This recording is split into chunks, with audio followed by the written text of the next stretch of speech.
What? What? Why am I in? Oh, wait. Hang on. That's not right!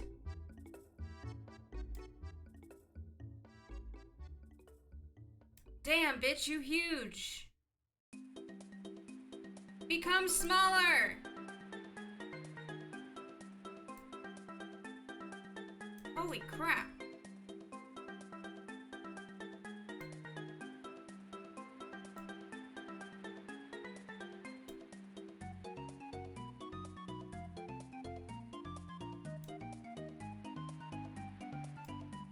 Moto likes you. I hate that son of a bitch. Hi! Welcome! Hello, hello. I know it's weird, it's Tuesday. But I didn't have to cook today, because I cooked a lot of food Sunday. Where is he? Oh, he's over here. Oh my god. Here he comes. Oh my god. He's here. So yeah, we have a new redeem. It's only good for one time a stream, because otherwise it would be very annoying. But, you can summon the blue badger now. I did forget to move his straps to this computer, so he's naked. I'm sorry. But, we'll fix it later. Like an apparition in the night. I wanted it to be creepy. My first thought was for him to, like, rise from below, but, I couldn't get that to work, so I thought a fade-in might be just as effective. So yeah, Tuesday stream, I cooked a lot Sunday, I didn't have to cook today, so we get a stream today, and no stream tomorrow, because I'm gonna cook again, so, yeah, but, I realized yesterday when I went to the doctor for the first time in 3 years that my medication makes me sleepy. And I take it in the morning, which kind of fucks me up for the rest of the day. So I decided last night I would just take it at night instead. And now I feel like a human being. It's weird how that works. So I'm good now. I feel like motivated and not like I'm falling asleep. So that's awesome. And I just felt like streaming. Well done for getting my shot. Thank you. My arm hurts. The tetanus shot doesn't hurt to get, but it does hurt to have for a few days. So my little army. My little arm hurts me. But I was brave. I did it. I don't like needles, so. But Jem was there with me and made it all better. But yeah, I was like, I want to stream something today that isn't Zelda. Like, I just want to stream something like stupid. So I figured we'd just do King of the Castle again, and have a little fun. Ahem. So, without further ado, if you're new here, welcome. If you're not new, welcome back. My name is Kat. I'm a VTuber. I'm a variety streamer, and I'm a little fella in your computer. I use she, her, they, them pronouns, so you can use them interchangeably if you'd like. This is an 18+ stream, so if you're under the age of 18, you shouldn't be here. There are, like, several warnings that you have to do, like, to go through, to get here, so you should have read all the signs, you should have paid attention. So leave. If somehow you like what I do in any capacity, there are a number of ways you can support the stream, some of which are free. You can watch the stream, of course, you can tell your friends about it, you can take clips of stuff you find funny and share those clips around. You can follow the stream and get access to a bunch of my emotes that you can use in my chat. You can sub and get access to even more of my emotes that you can use wherever you'd like. if you would like to support me monetarily, you can also cheer with bits. I got some alerts for that. If you really want to, there is a button in my description that says support the stream. You can click on it, and it'll take you to a page where you can send me a direct tip. Tips I get 100% of. They're highly appreciated, but I'm required of you. So, we're gonna play King of the Castle. I'm gonna boot up the game. We're gonna turn this music down, if not off. And I'll probably have to resize myself when I switch scenes, so... I do have a throne. Yes! I don't think I have a command for it. No, I don't. I forgot to make that. Oh my god, Jummy! Thank you so much for the sub! I'm glad to have you here, too. Haven't seen you around. Have a wonderful time while you're here. Enjoy your mug of coffee. And, let's get switcherooed. Oh yeah, I'm giant. Hang on a second. I don't know why it decided to change the entire aspect ratio of this thing. Let me just go over here. Alrighty. And... oh, you wanted the flubber emote. It's a good emote. I'm pretty happy with... well, I didn't actually do anything with it. I made a GIF from a movie clip. Where's my library? Here it is. King starts with K, like my name.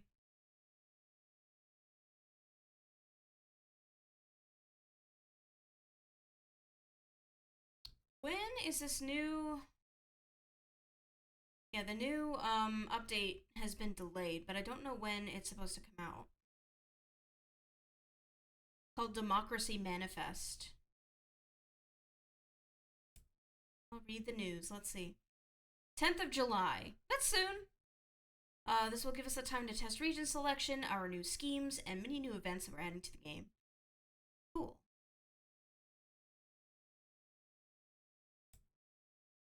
Whoa! Alright. Gotta pick the right window. There we go. Show it on the screen. Oh, wait. It's under the Elgato. There we go. Oh, okay. Oh, yeah. As a reminder, this stream now has closed captions. If you're on desktop, on the video, in the player window itself, you should be able to see a button that when you click on it, it'll have live transcribed, closed captions. Transcribed from my voice. And they'll be embedded into the VODs, too. So you can watch them, enjoy them. Alright. So, let's just continue. I kind of forget. I think I was doing kind of well. I'm not me anymore. But, let us load our game. Alrighty.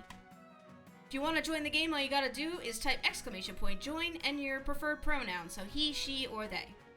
And it'll add you in here. I think if you've played this session before, it'll put you back where you were. So you'll be in whatever faction you were in to begin.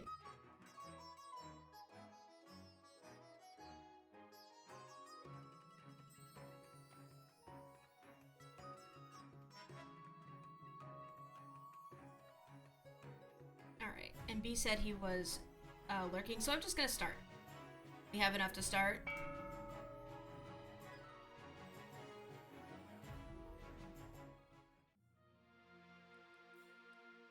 Okay, I'm gonna need a reminder here.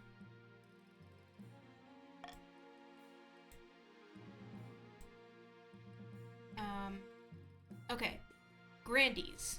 Your goal is to raise the other region's total defiance to at least 8. So right now, the total defiance between the barons and the patricians is 6. The barons want to lower the kingdom's authority to 3 or less, and right now it's at 8. And the patricians want to raise their military to at least 7, and right now it's at 5. So, keep that in mind. Oh yeah, my ambition is tyranny, teehee. You've done some redecorating in the throne room, anticipating your future as an iron-fisted tyrant. When the marshal walks in, she whistles appreciatively. I like what you've done with the place. Lots of chains and spikes. Is that a working Iron Maiden? Blue Badger makes a good court jester. He's kind of already got the hat. I mean, that's his head, but he's very jolly. I oiled the hinges myself. Yeah, I am doing well this time. Very good. A master artificer looks after her tools. But that's nothing. You pull a lever in your throne, and a trapdoor opens just to the marshal's left. Beneath it is a pit full of writhing snakes, all deadly, of course. Ha! Classic. Let them try to vote against you now. She composes herself. I've been surveying the troops across the kingdom. Listen to the marshal's report. 60% chance, based on military. Oh, I should probably move Badgie, so see that. Where is he? Badgie. Scoot over a little closer to me. Okay. The troops are looking good, Your Majesty. The mercenaries on the coast are primed and ready for action. Hooray! Now the key is to make sure the armies are loyal to us, not to their region. Easier said than done, of course. I need to speak to the ordinary soldiers, grease some palms, smoke some cigars, reminisce over old war stories. They don't respect the council any more than I do. I do, Snack. I hope you enjoy your time here. It looks like you have been sorted into... Can I see? May I see it? No. Oh, here we go. You are a baron. Right now the barons are trying to lower my authority to 3 or less, and right now it's 8. Because I'm a tyrant. Teehee! But at the end of the day, Your Majesty, it'll come down to how much they respect you. And that evening, she rides out to meet with the kingdom soldiers and get the lay of the land. Wait for her to return. 80% chance of success based on authority. When she returns, the marshal punches you in the arm so hard you almost puke. Succeeded. Ow! Cheer up, you drip. We've done it. The troops are with us. They're fed up at the council passing all these namby-pamby so-called laws. It's time for an iron fist to punch this kingdom back into shape. Over the next few weeks, soldiers across the kingdom mutiny against their commanding officers and swear fealty directly to the queen. The nobles beg for a council session to discuss the crisis, but you put them off, blaming the renovation of the council hall. Of course, there's one person you can't avoid. Your wife. This is an interesting twist, isn't it? When I married you, I never thought we'd be taking control of the armies of my own people. They're not your people anymore. I suppose not. It still feels odd, but I trust you'll do what's right. At long last, after you're sure the armies of the kingdom are in the palm of your hand, you allow the next council session to go ahead. The final council session. The marshal stands at your right hand, flanked by a garrison of the city watch. Your honor guard flanks you on your other side, ready for anything. The nobles file in one by one. Is that an Iron Maiden? Most of them are looking nervous, but noble patrician Jummy Zero just looks angry. Your recent conduct has been outrageous, Your August Majesty. Unforgivable. Delaying the council session, secret meetings with our soldiers, violating the feudal contract. My top officers have been killed in this little mutiny of yours. Let's call a vote right now. I'm ready to deprive you of that crown. No, scratch that. I'm ready to deprive you of your head. Pull your newly installed lever. So no head? Not anymore. The trapdoor opens beneath noble patrician Jummy Zero's feet. With a strangled shriek, they fall into the pit of snakes. Authority is now tyrannical. There's a moment of silence. Noble patrician Jummy Zero has died. Jummy Zero, too, has joined the council. Your Majesty, I'm sure we are all delighted to be here. Authority can't go higher. Right, you lot. I don't think we need any more votes, do we? The Queen can take over from here. Of course, Marshal. You don't need to scare them, Marshal. She wouldn't do anything so disrespectful as rolling her eyes, but she folds her arms huffily. As you say, Your Majesty. As the nobles shuffle out with their tails between their legs, you let out a joyful laugh. Maybe some would describe it as an evil cackle. But those people would be dissidents, and you deal with them harshly. Without the council holding you back, your daily duties are so easy, so efficient. Your firm grip on the kingdom will secure an excellent future for little Yvette too when the time comes. Your reign of terror is here, but your future has only just begun. I won! You guys didn't get to do anything. I'm sorry.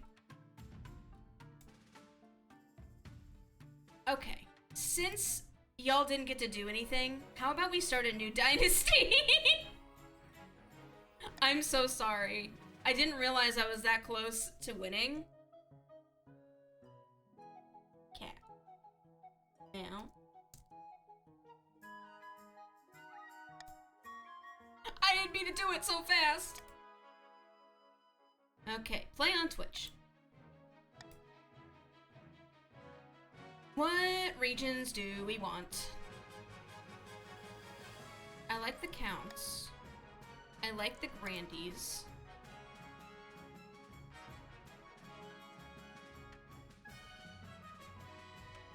We haven't seen the chiefs in a while. We've had the patricians around for a while. Alright. You know the drill. Exclamation point join and your preferred pronoun to join the game.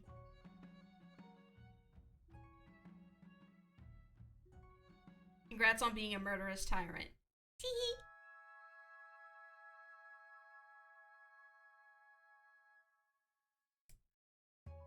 Alright. That's everybody. So let's start.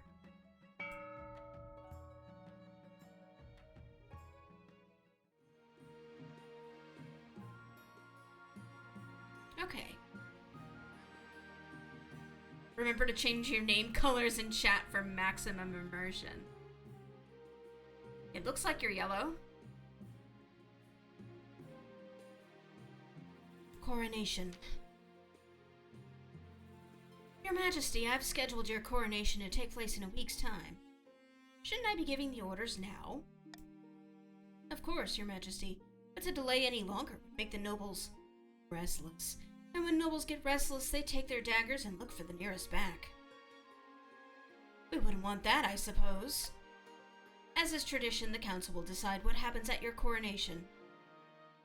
What? But it's my coronation! This isn't an absolute monarchy, Your Majesty. Everything has to be run past a council vote. Even this. Shall we call the nobles in?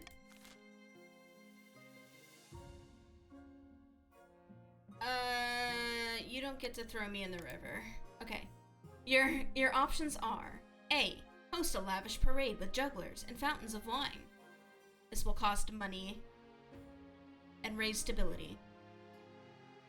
B. Force the commoners to swear a blood oath. This raises authority and lowers stability. I'm just reading all of these out in case the bitrate shits itself. D. The nobles must put on a vast banquet for the queen. This raises farming and lowers your wealth by 900. I mean, these all sound pretty good to me. TBH. And you can't throw me in the river. So, to vote, type exclamation point vote and then the letter of your choice to vote.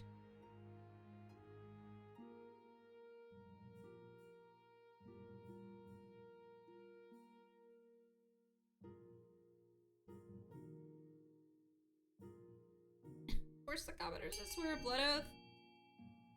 Alright, looks like A has won.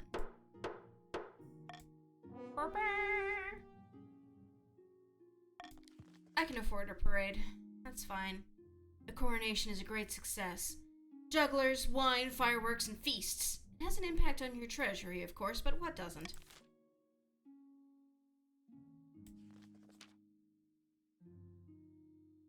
Now that you're the queen, your first duty is to meet with the Council of Nobles. Your nobles hail from all across the kingdom, the wintry north, the desolate east, and of course, the scorching south. Good luck in the days ahead, your majesty. You'll need it dealing with us lot. It's Emily! An honor to finally make your acquaintance, your grace. May you escape the doom that befell your predecessor. Oh, Dude Snake, you have the game. Cool avatar. That's right, if you buy the game for like $5, you can customize how your avatar looks in these cutscenes, and you'll appear more often. May the ninth god bless your reign, your holiness. I will trust you will conduct yourself with honor and faith. The council hall immediately fills with raised voices as the nobles argue with each other and demand your favor. You sigh and sit back. Is this what the council is like? No wonder your father told you to avoid the throne at all costs.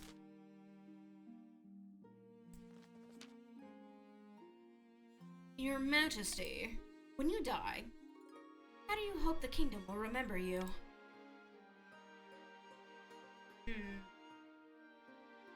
I could go for peace, I think. As a peacekeeper. An admirable aim. I suggest over the next few years you focus on improving the kingdom's stability as much as possible. Once you have an heir, I will return to discuss how your ambition is progressing. Good luck, your majesty. Alright, time to end the season. Vladena of the Dutsnek dynasty, notorious political fixer, leans delicately on a podium, sighing. My fellow counts, in ancient times the East was its own proud kingdom. We can bring back those days of glory, but not while the false Queen Cat wears the crown. Okay, counts. Of which there is one, so this is Duke's next vote. How would you like to overthrow me? A, subterfuge. B, ascension. C, possession. Okay.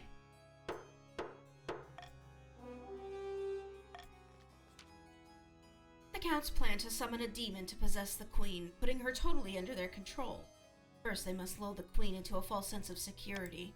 To advance their scheme, the counts must lower their defiance to 4 or less in 2 seasons. Oh no, it's already there! I have to make you hate me! Andona of the Jummy Zero lineage, well-known southern mischief maker, stands bathed in sunshine, speaking softly. A false pretender occupies the throne while my claim is ignored. Grandees of the South, this is a stain on our honor.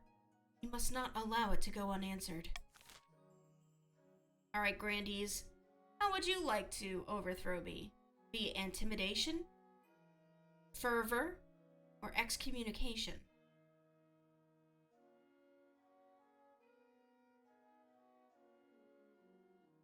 And I think Gem is a Grandee as well? Yes. I would also like to see a demon, but I also don't want to die. You know how that goes. The Grandee claimant Andona has been chosen by the ninth god to be the next queen. She is promised a first miracle, food for all. To advance their scheme, the Grandees must raise their farming to 5 or more in 4 seasons.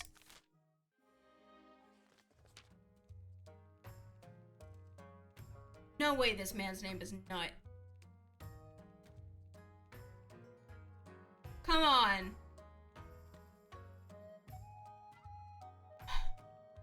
Nut of the Esperata Cat clan, notorious northern elder, stands precariously on a longhouse crossbeam, droning as if in a trance. Chiefs of the North, we all know I should be on the throne. Not this imposter Queen Cat. How do we make that happen? Alright, chiefs. Go ahead and vote. A. Doppelganger. Imposter. Sauce. Sauce. B. Prophecy. Or C. Hornblower. I think we've done the Hornblower one before, if that's any, anything you want to take into account.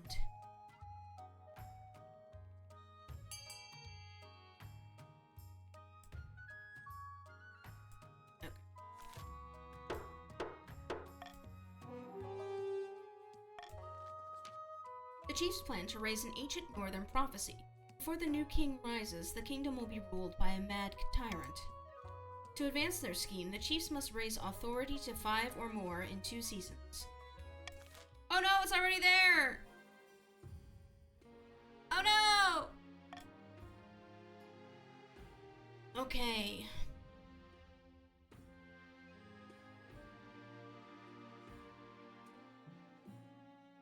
I like call for unity. Okay. Let's do the honor guard first, and then we'll start doing the region-specific ones. Good news, Your Majesty. King Nut for the win. I have received a vision. I saw you bathed in holy light. Blades and missiles... Missiles? I guess there are missiles in this universe. Blades and missiles crumbling to dust before they can reach you. You do not need to recruit an honor guard. The 9th god will shield you from all harm. What? I've never seen the 9th protect someone from a sword through the chest. You need tangible guards, Your Majesty.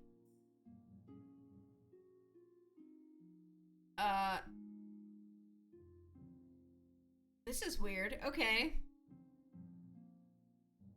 Tell me about the Northern Warriors. Bearded oafs with no axes and no manners. They'll get drunk and cause trouble in the palace. No discipline at all, and I can't guarantee they won't run off on some random quest, but they're honorable and, in a fight, unbeatable.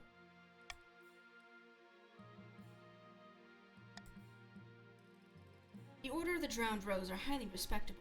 They'll understand palace etiquette, but it's been years since they fought an actual battle. They mostly write poems these days. I do like the battle nuns. Terrifying warriors. They've sworn a vow of silence, so at least they won't spill state secrets. But their faith and loyalty is to the church above all, even your safety. I'm going with the nuns. The battle nuns are pretty cool. I will make the arrangements at once.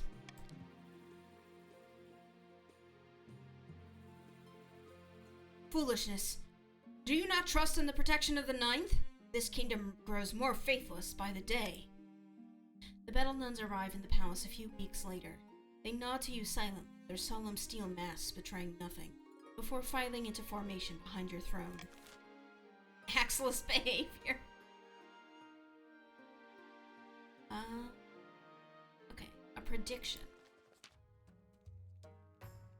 Your Greatness, excellent news from beyond the sky.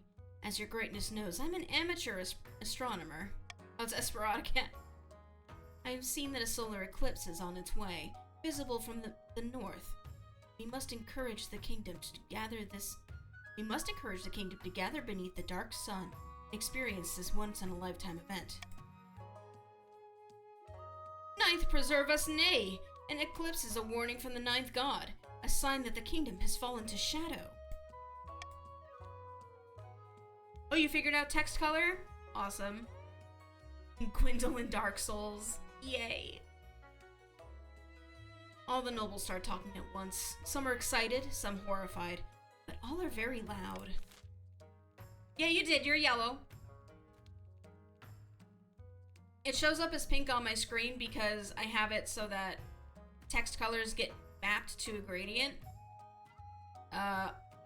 in my little chat box thing. But in the chat box itself, like on Twitch, you're yellow. Okay. How should the kingdom prepare for the eclipse? A. Focus on holy protection against this eclipse, which will raise faith and lower defiance. B. Encourage visitors to the north to witness the event. Raises defiance and trade. C. These sun-obsessed fools should focus on their land, not the sky, which raises defiance and farming. Well, I say that we should all come together to find a solution to this problem. I hope you all can agree on that. Vote.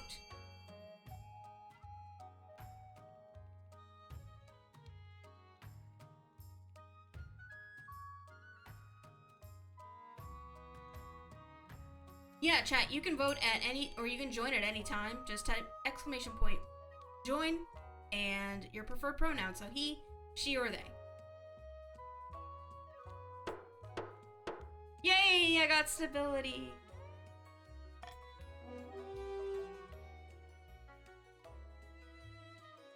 Encourage visitors to the north to witness the event. Long farting, teehee. By the 9th, you shouldn't be encouraging this nonsense. Stability is now steady. As word gets out about the impending solar event, visitors from across the kingdom drift over to the north. Trade is now modest. I'm improving the country!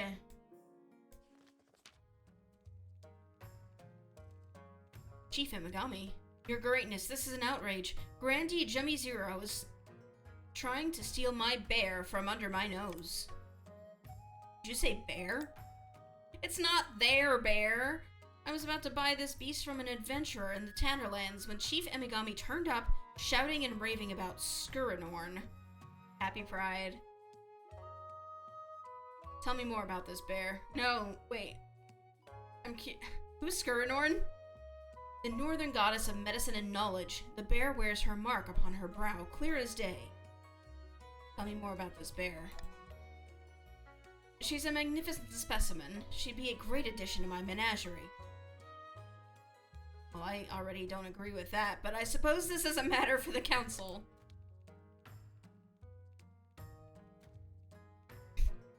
Mark my words, if this bear is not brought to the north where she belongs, there'll be trouble.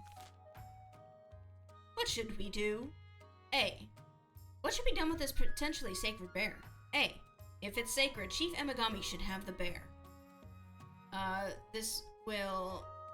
There will be a trade-off of defiance. A noble's wealth will go down. I think Emigami's will, because they'll be buying the bear. And faith will go down. B. Finders keepers. Grandee Jummy Zero can have the bear. And, in this case, Jummy's wealth will go down by 750. C. Encourage a bidding war between the two nobles. I want to vote in this. Alright, vote. I don't mess with weird Chiefs of the North pagan shit, okay? If it's sacred, you keep the bear, alright?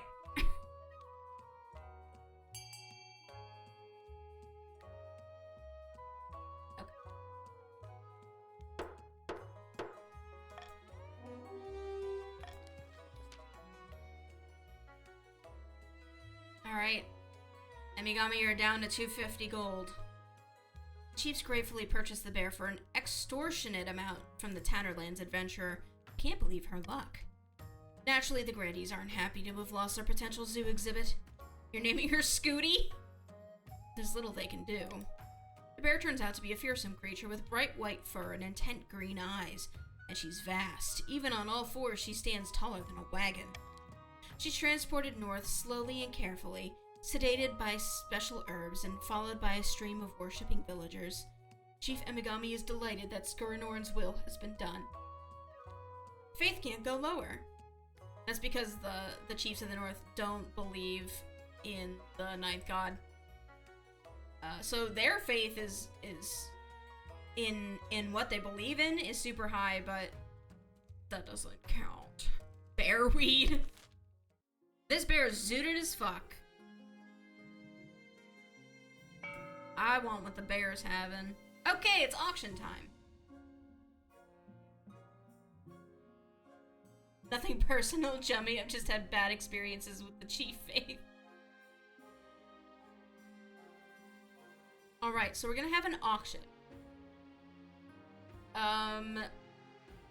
Pretty much everybody has 1,000 gold except for Emigami, who has 250. So I shouldn't have to like show this to you. So up for auction today. Stability down, okay? No! The monument raises authority. The theater, which is B, lowers authority. C, the prison lowers stability. You guys want a prison? You guys like cops? D, the Thieves Guild lowers trade. E, the aqueduct raises farming. And F, the library raises stability. We all love prisons. Okay. To bid, you're gonna do exclamation point fund, the character code, so A, B, C, D, E, or F, and the amount you're pledging. So here we go.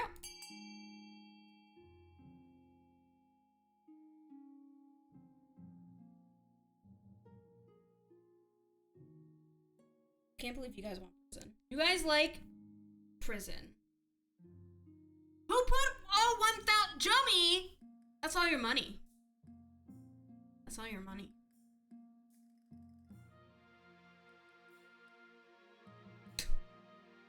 We love prison! We love violations of human rights. We love cops, look. We have Badgie. We love cops. Badgie loves cops.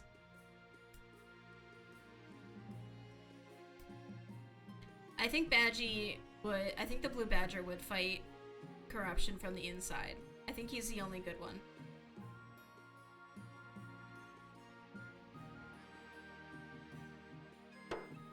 Oh, jeez. Owie. Not even gumshoe?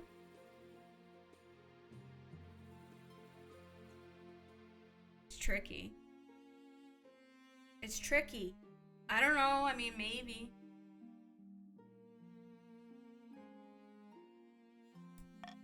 So we got a prison. I'm gonna put my... Ouchie, this is hot. Ow, ow, ow, ow, ow. My leap motion gets extremely hot. Put it on my mic stand, yeah.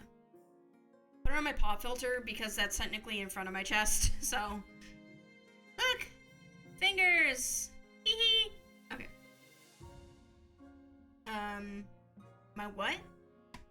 My leap motion. Oh, it's an infrared camera that looks at my fingers. Like it can see the shape of my hand and track my hands. I lost my cursor. Okay, here it is. Finding a spouse, it's time to get married. In the twisty passages of your castle, you can avoid your advisors, the nobles, even the spy master. But there's one person you can't avoid. Your mother. Why haven't you found a spouse yet? It's been almost a year! I've been busy. You better find the time. Don't worry, I'll take the liberty of finding eligible candidates. What is your preference? Men? Women? Or do you not mind? Queen Mother. That's what they call the Queen of the Mother. Or, wait. The Mother of the Queen. She's the Queen Mother. I like ladies. Excellent. I'll send out messengers to the most influential noble families in the kingdom. Let's see what they have to offer. Hooray!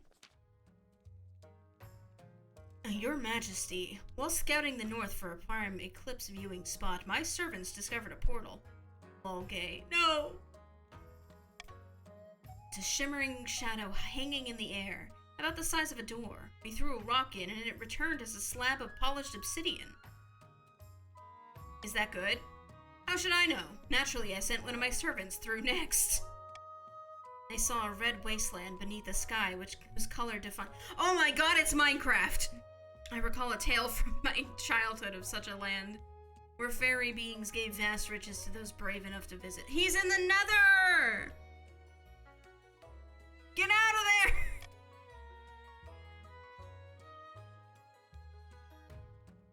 Riches, you say? This portal is on my land, so I have the rights to any riches it may contain. But I discovered it. Well, my servants did. Great treasure lies beyond, I'm sure of it. I threw in a gold ingot and a penguin sent back the obsidian. Who should be allowed to explore the portal when the eclipse comes? A. Chief Esperatacat owns the land, so she owns the portal. B. Jummy Zero discovered it, so they can explore it.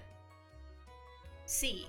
Whoever has the most money should hire an adventurer to explore. This will cost you 750 wealth.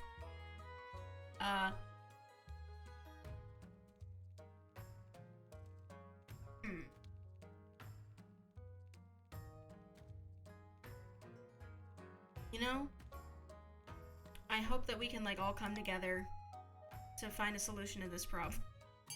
I'm not good at manipulating people. I'm not good at this game. I don't even know how I won.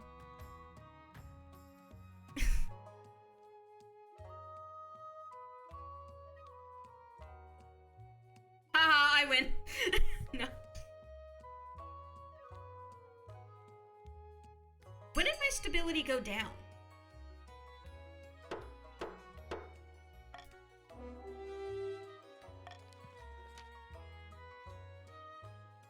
We built a prison. Alright.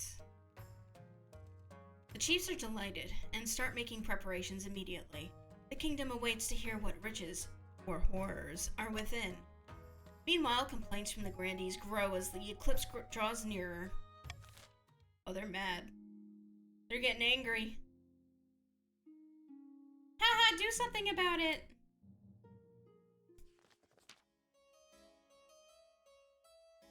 Your Grace, I'm stunned, outraged, and incensed. I've been summoned to trial by the Inquisition on some nonsense, fabricated charge. They're claiming I'm part of a cult because of the peculiar design of my crest, and how I have exactly 10 people at every meal, and the strange noises from the hidden chambers. It's ridiculous. No one dares defend me on their own. They're too scared of the High Inquisitor. The trial is set, but the Council must intervene, Your Majesty. Though she remains silent, the Council is keenly aware of the High Inquisitor's steely gaze from across the chamber.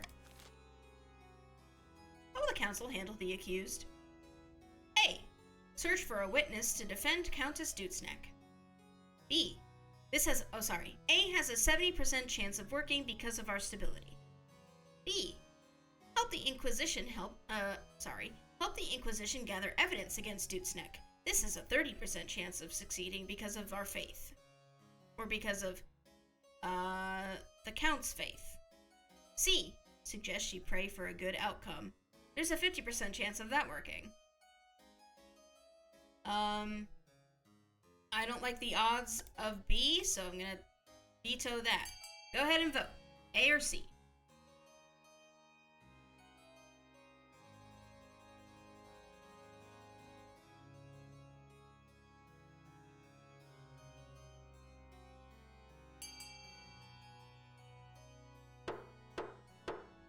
I like how Gem's crest is a lemon.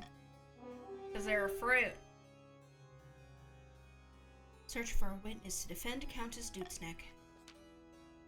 You distribute a proclamation among the counts asking for witnesses of Dutesneck's innocence. But from fear of church reprisal or distrust of the crown, no one comes forward. It failed. And stability went down by 2! During the trial, Dutesneck crumbles and can barely argue her own innocence. Unsmiling, the High Inquisitor orders her taken away and thrown in the Inquisition's special dungeons. Defiance is now insolent. Countess Dusnek has been imprisoned. Dusnek, too, has joined the council. Sorry, Dusnek. I tried. We tried. Hidden in a labyrinth beneath an eastern castle, a pair of counts meet to speak of their schemes against the queen. The Chancellor sent me a fruit basket last week to thank us for our efforts in helping the crown. It's working. Our reputation is secure. Our problem now is the Archbishop. His beady little eyes will be focused on us if we're not careful. We must evade him at all costs. For the next stage of their scheme, the counts must lower their faith to 4 or less in 3 seasons. Right now, your faith is 3.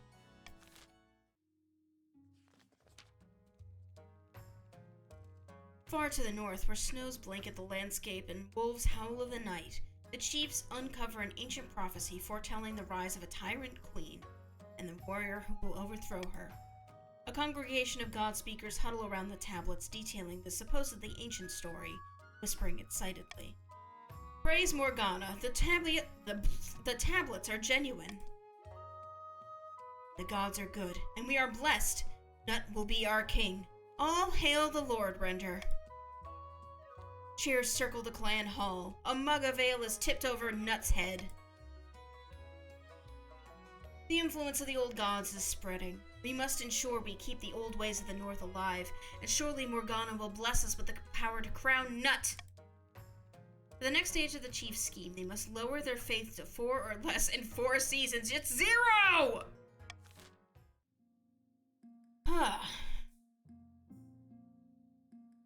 I'm dying here.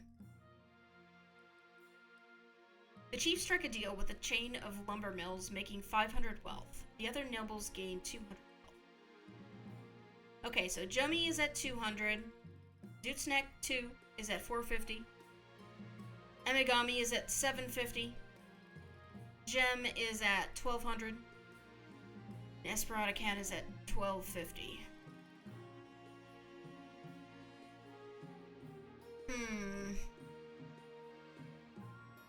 Well, I want some of that money too. And I can afford to raise the chief's ire a little bit. I kind of want the counts less mad at me though. Oh, wait, no. Okay, this is fine, I think.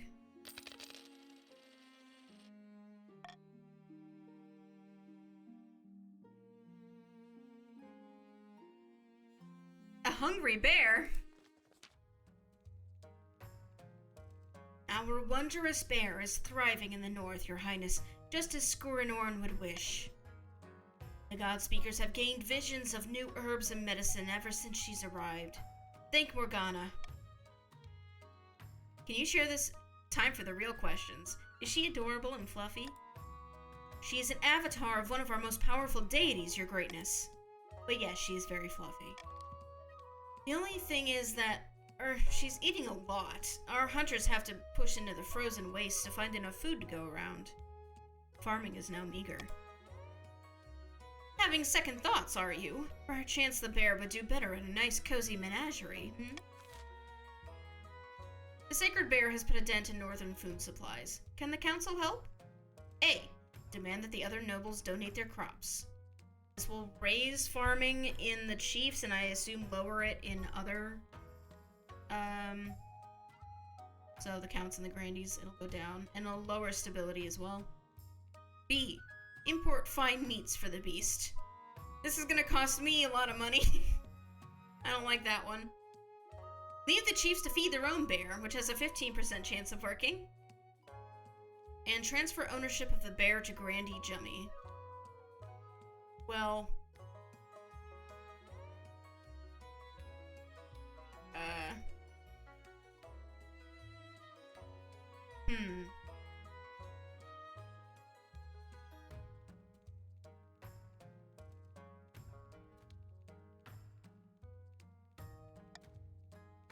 I mean, I can't really take the hit. Sorry, man. A, C, or D? Go ahead and vote.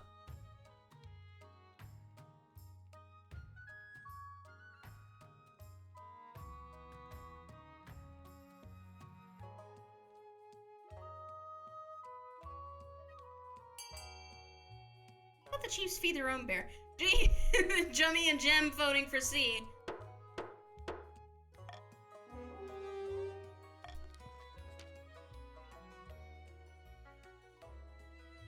Grumbling, the nobles gather their crops and send them to the chiefs to help them support their sacred bear. She grows sleeker and happier by the day. Okay, so you guys' farming took a little hit, but it's not... I mean, 6 is still okay. The counts are now aggrieved, and Defiance is now insolent. As do the chiefs, who take the choicest cuts of meat and ripest vegetables for themselves. And now your farming is insufficient, so that's pretty good. But all across the land, peasants start to wonder openly why a bear is being given special treatment over the people. Stability is now teetering. Okay, I have 4 minutes. I think I can do this part in 4 minutes, and then we're gonna have to go to an ad. I have found 3 potential matches for you, all one eligible young woman from each of the kingdom's 3 regions. Choose wisely. You'll be securing a powerful alliance. Yeah, I know. Your mother leads you to the Great Hall, where she's arranged 3 portraits on easels. For now, each is covered by a cloth. Wait, I don't even get to meet them? There's no time for sentiment. You just need a match that befits your station. Excuse me. Suits your political needs. She whisks away the cloth from the first portrait. Let's see if you can have a marriage that doesn't suck. I think that's impossible. This is Aldwin, first-born daughter of the Northern Emigami clan. She's your typical northern lass, as far as I can tell. Big and loud and all the social graces of a goat, but means well. She's made herself quite wealthy with a series of shrewd investments. She was already engaged once, but it didn't last. No one's sure why. This is Lorelei, the eldest daughter of the Eastern Dutesneck dynasty. She's a good-looking one, eh? Not a bad word is said about her. Everyone likes her. See that beautiful fur coat she's wearing in the portrait? Wolf pelt. Hunted it herself. She did have to suppress a peasant revolt on her land recently. I wonder why. And finally from the south, Vina, the eldest daughter of the Vulcan chick's lineage. She's reputed to have an ego the size of the sun, but there's nothing wrong with confidence, right? She's an obsessive gambler, a pastime frowned upon in the south. It's been the cause of some scandal. The most common criticism of her is that she sometimes skips church. Don't like the look of her. Okay.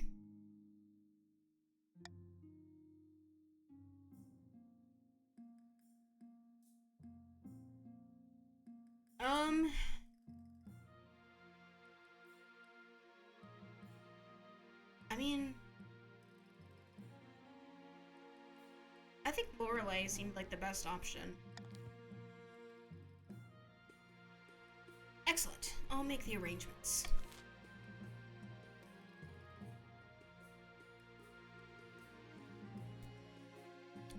Oh, I do have another one. Okay, well I'm gonna... No, I can snooze. We'll do this one, and then we'll go to an ad. Go to a break. 7, take us. What in the knight's name is that smell? Bit of lavender oil. A little rose. Wait, was that not purple? I picked the purple.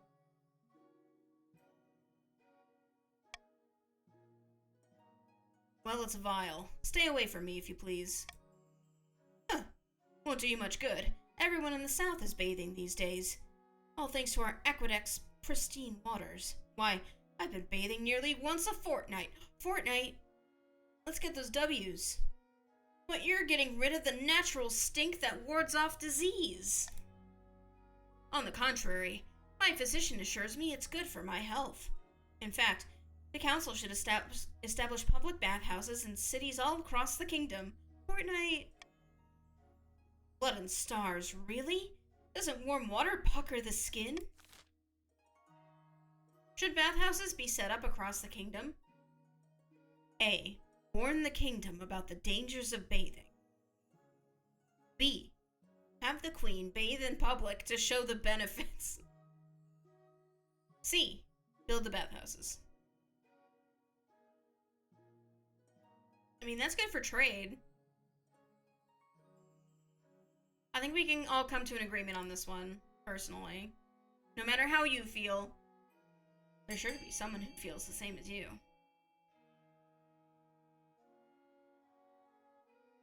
Building the bathhouses is gonna hurt my wallet a little bit, but it's gonna be good for the nobles. They're gonna get money.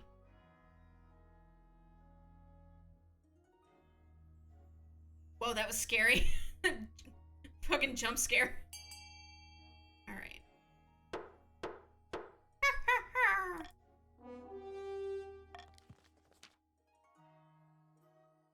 Work on the bathhouses begins immediately, with the grandees overseeing development.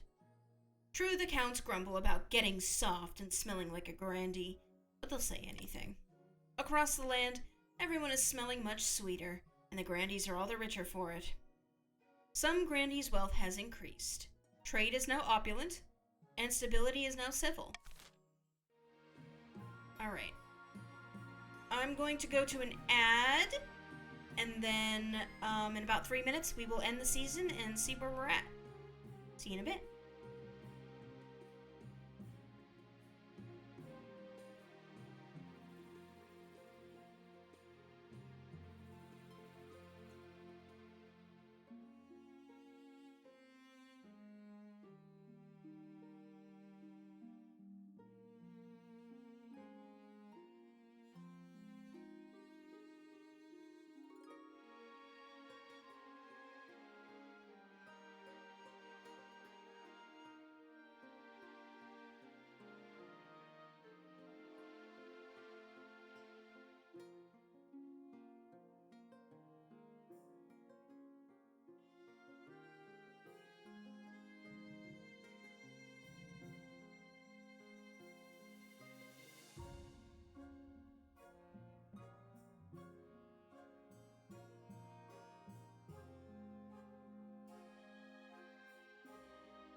Okay, here we are. We're back.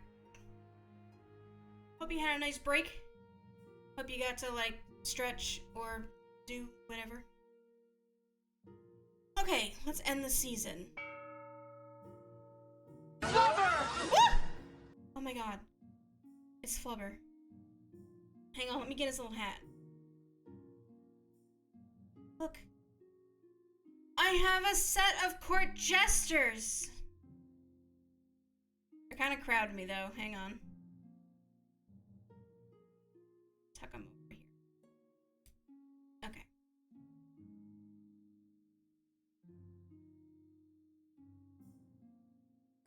Oh my goodness! Thank you so much for the tip, Dude Snack. $5. Oh my gosh, I really appreciate that. Thank you for the $5.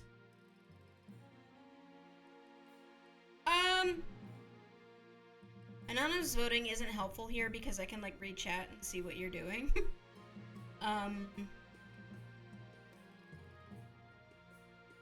These don't actually interest me at all.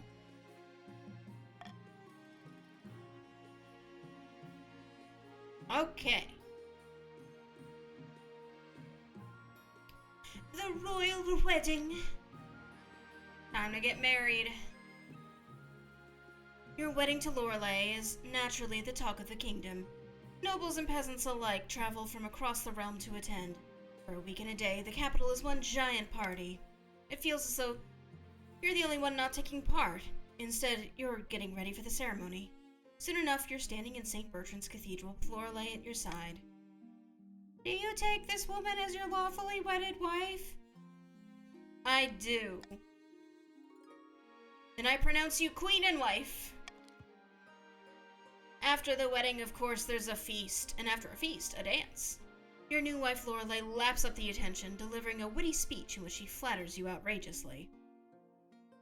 Look at all these numbers. Stability is now steady. Authority is now commanding, and everyone's defiance went down by 1. Tee.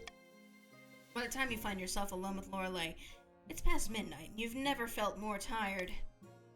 You danced so very beautifully. It was such a wonderful day, wasn't it? Admit that your heart wasn't in it. I've flubbed this one before, so this shocks her at first, and then she smiles. Me neither. Still, I suppose it's the game we must play. Let's drop the act, shall we? With pleasure. Well, what should we talk about? I'm so used to steering a conversation into safe waters, I've forgotten how to let it run its natural course.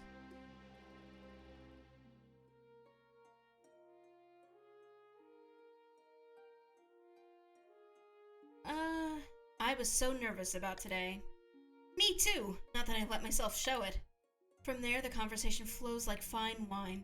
You pass a bottle back and forth, laying bare your deepest fears and hopes. At night's end, you join your wife in bed, feeling for the first time that you've glimpsed her real feelings. Marriage success! Suck it! I win marriage. This is like the this is the first marriage that hasn't gone terribly wrong as soon as it started. In the capital, the solar eclipse does little except make the day a little gray. The north is a different story. Your Highness, the moment the sun went dark, Chief Esperaticat entered the shadow portal and vanished. I'm not sure what she expected would happen, but I warned the council of her ineptitude. Uh-oh. Should Chief Esperaticat be retrieved from the portal? Well, I can't afford to send an adventurer after her, so send in the northern troops, which has a 65% chance of working, or wait and see if she comes back on her own, which has a 50% chance of working. And I think we can all come together on this one. Because you have to. Mathematically speaking.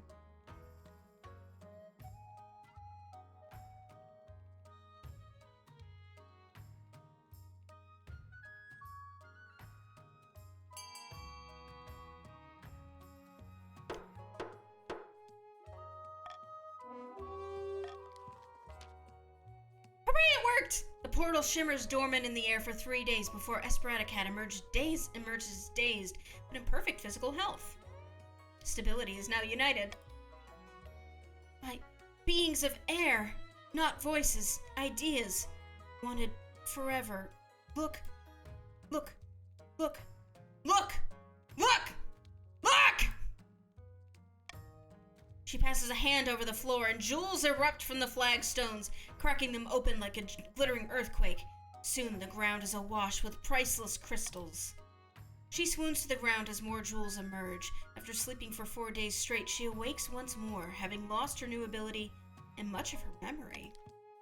Still, the crystals remain, though Chief Esperatacat becomes known as an eccentric sword, walking only with arms extended, palms facing the ground. The chiefs prosper. Some chiefs' wealth increased. Trade is not wealthy. Defiance can't go lower. Yippee!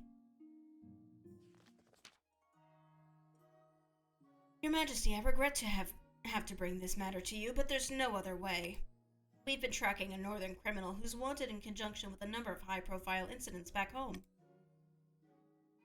We thought she'd slipped the net until recently, when we discovered that she'd fled into the south a number of years ago. But the Grandees are refusing to let us investigate further. Who is this criminal?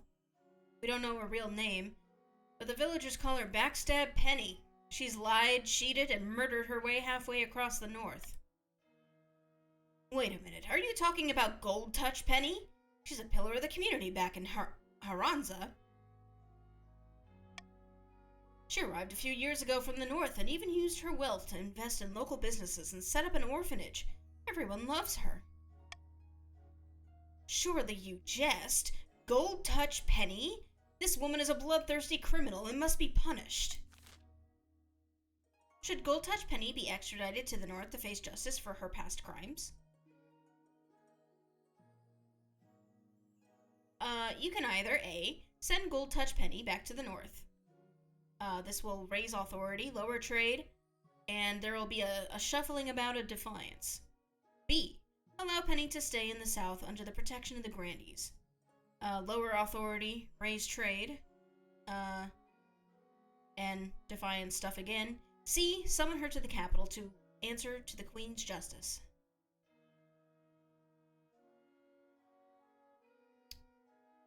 Well,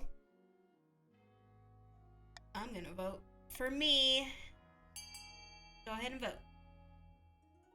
I'm hungry. I had dinner. I ate a whole half a chicken boob. But I guess that doesn't sound like a lot, does it? But it was bone in, and it was massive. I don't know what they're putting in the chickens lately. When Backstab Penny arrives in the capital, she looks like any other sweet old lady. The sort of woman who gives local children candies against their parents' wishes. How can I help you, dearie? They're putting chicken in the chicken. They probably are. I've seen enough! Execute this criminal! How do you plead to Chief Esperatacat's accusations? Oh dear, I'm afraid Esperatacat must have me mistaken for someone else. I swear by every god there is, your greatness, I've never pillaged anything but my pantry.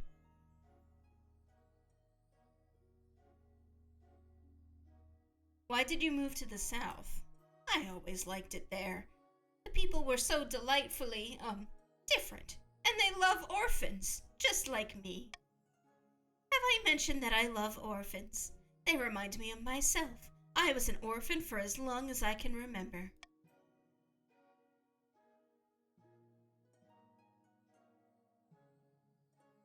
What did you do when you were younger? I worked in the mines, I did. It was long hours, back-breaking work. Taught me humility, it did. Why do you have the same name as this outlaw? Oh, well, there's lots of people from the north called Penny. It's a very common name. Even my mother was called Penny. You were an orphan since birth, but you know your mother's name? Suddenly, Penny's face shifts. She adjusts her posture, standing up straighter, and stares you right in the eyes. Alright, you got me. I'm Backstab Penny, but I'm reformed now, see? Ask the orphans. Do we have any orphans to ask? No, Your Majesty. We didn't really think it was important to bring any along. Do you think your good deeds wash out the bad? I hope so, Your Majesty, or else I wouldn't have done them. It's all much of a muchness, really, though, ain't it? I've already admitted I'm the one Cat was looking for, that pompous idiot. So what are you going to do to me?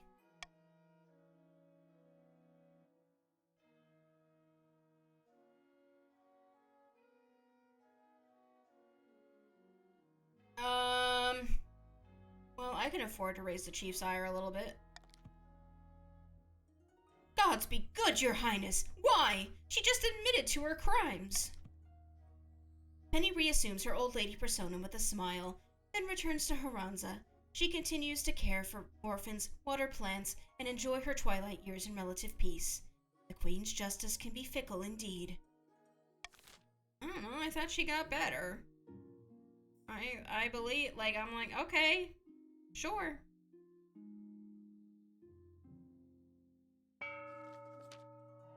I believe people can get better. Prophesized Ninth's Herald has finally manifested on Celeste Ath. What is our prison even for? It's not for beheading people, that's for sure. You can't keep a corpse as a prisoner. The prophesized Ninth's Herald has finally manifested on Celeste Ath, taking the form of a humble noble known as Adona, who hails from a farming town in the southern hills, or so the grandees claim. Ha! Peasants all over the south are flocking to you, Andona. I knew you could do it. Praise be to the Ninth God. Praise be! But this is just the beginning. With him on our side, we will capture the minds of the common folk and lead a holy crusade against the false queen. The people still need a push, however. With just the right of chaos, the peasants will take up arms and die for you. For the next stage of their scheme, the grandees must lower stability to 4 or less in 2 seasons. Good luck with that.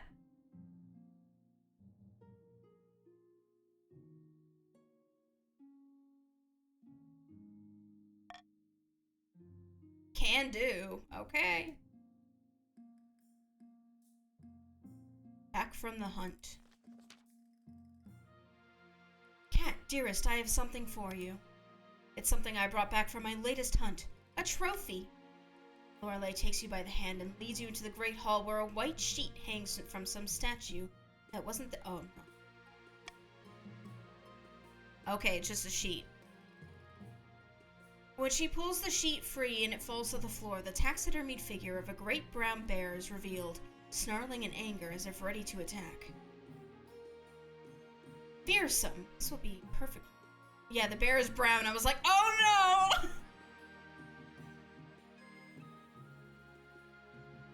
This will be perfect for instilling some fear into the nobles. Bear makes a fine addition to the council chambers, where nobles give it nervous glances every time they enter the room.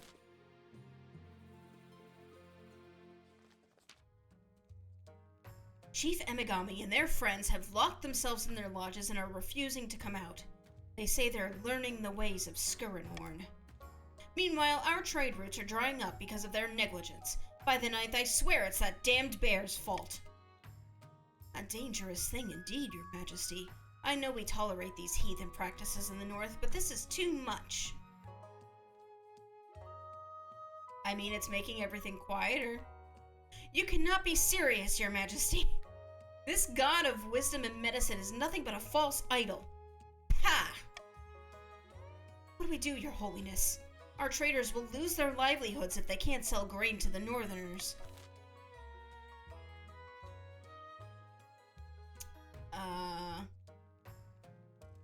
What can be done about the reclusive chiefs? Have the bear assassinated? I don't like that one. A. Set up trade between the grandees and the counts instead. That's gonna have a lot of effects. Looks like plus 600 wealth to somebody. Probably the grandees. Trade's gonna go up. Defiance is gonna go up, most likely from the Chiefs. Faith is gonna go down. Ask the Chiefs to share their knowledge once they emerge. This has a 90% chance of working. Send in church missionaries to debunk these heathen myths.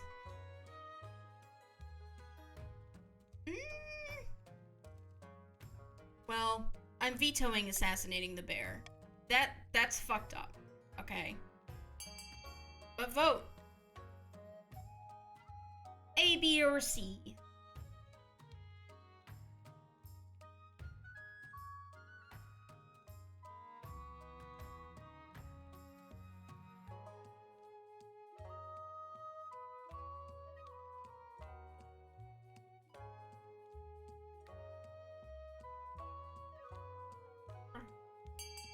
Okay. Ask the Chiefs to share their knowledge. Hooray, it worked! When the Chiefs emerge from their lodges, they find the Chancellor waiting. They reluctantly agree to spread words of what they learned from their visions. As the rest of the kingdom puts their visions into practice, the crops flourish. The Archbishop claims it's a coincidence and isn't best pleased about farming techniques coming from a heathen god.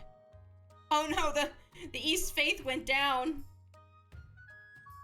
And so did the South's. But farming has gone up for everybody. Peasants and nobles alike praise the crown and Skurinwarn's wisdom.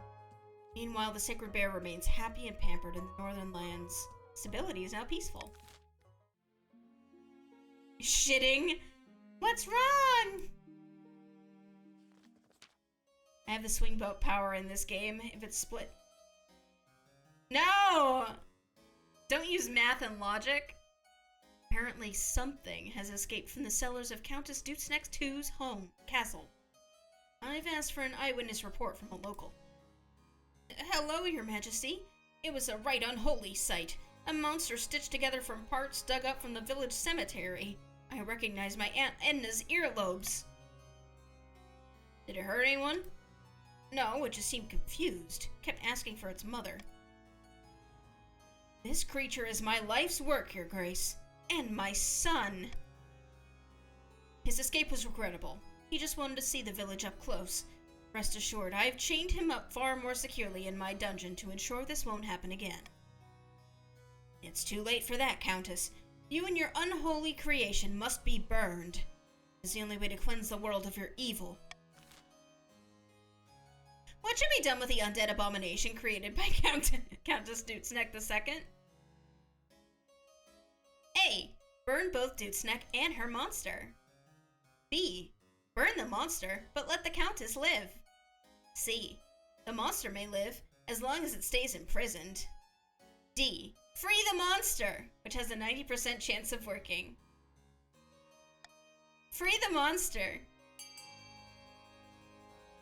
I want to know why the earlobes were that memorable. I don't know, maybe they wiggle and waggle. All back and forth. Free the monster has a 90% chance of working. Just so. Yippee! Free the monster! No, Your Grace, the boy's not ready for freedom. This will end in disaster. The council would free this unholy monstrosity and allow its twisted creator to go unpunished? What kind of message does this send? Faith is now heathen. You're all mad! You'll see. Doom will come to the east. Doom! Luckily, the High Inquisitor's prophecy proves nonsense.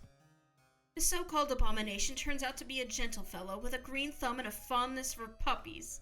Soon enough, he's won over the villagers, who allow their children to go on piggyback rides with him. He spends most of his time in the fields, growing flowers and vegetables for the community. Dutsneck, too, couldn't be more proud.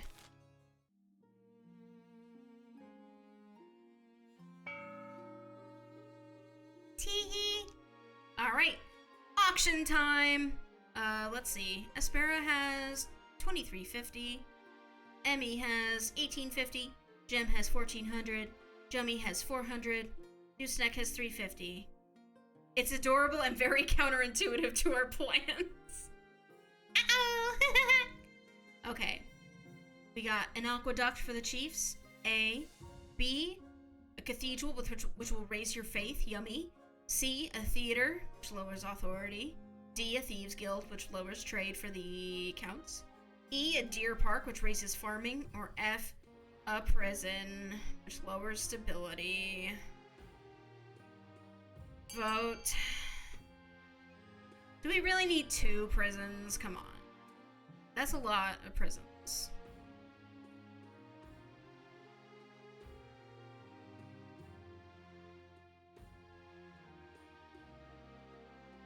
Think of like, actually no. I can't even lie about this one. It's the best option. I mean, like, what would lowering your trade do? What would raising the chief's faith do? Not help. I can't lie. Fun 69. Thanks, babe. Fun B1. Oh, subterfuge. I love it. I wish I could fund anything. Find anything. Find everything. FindEverythingGame.com. Wah. I need to have a baby now.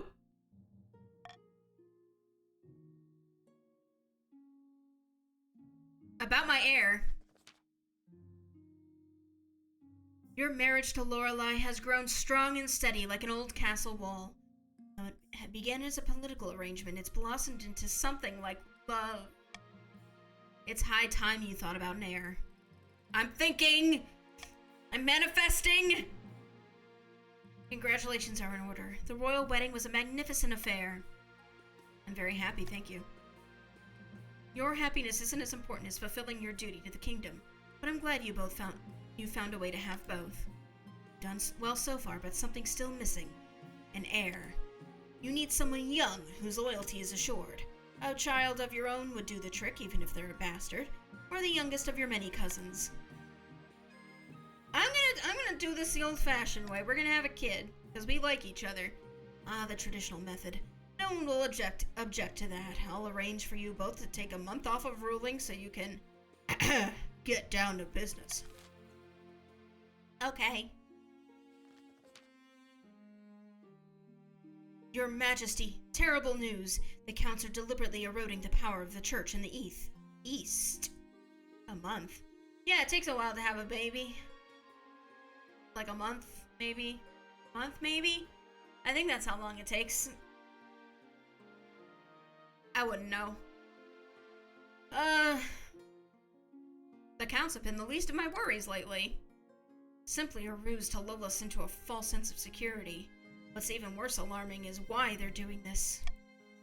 The counts are planning to hollow your mind and summon a demon to fill the void and take possession. By the time they're finished, you'll be nothing but a shell. The demon will take over, body and soul. By the ninth god. My thoughts exactly, Your Majesty. We must bring this sacrilege to the council's attention. How can the queen fight back against the count's horrifying plans? A. Spread the word about the dangers of demons.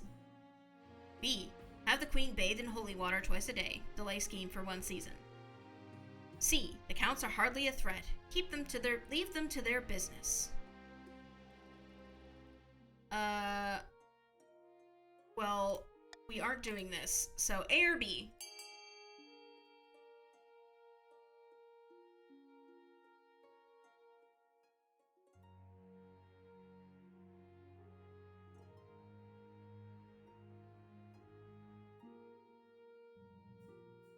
Do you think spreading the word about the dangers of demons is going to raise their faith above 4?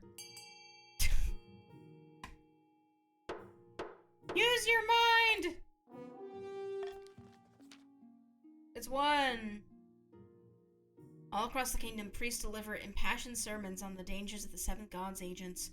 More and more citizens flock to the church, and peasants place holy symbols in windows to protect their homes from demonic influence.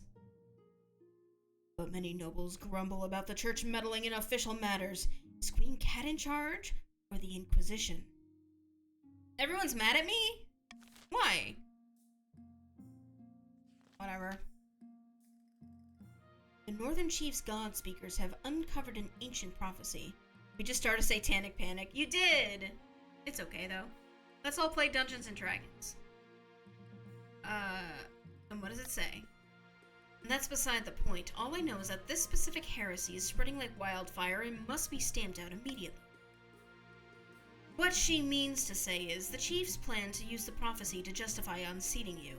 True or not, many Northerners believe it. Cut to the chase. What do I need to do? Must ensure that faith in the ninth god is strong across the kingdom. Be our best defense against the pagans.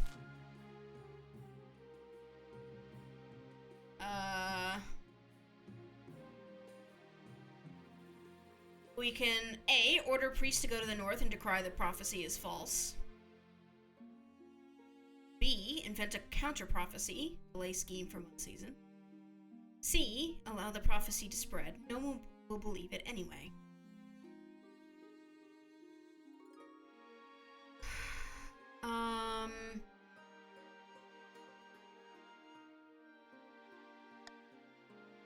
Get voting.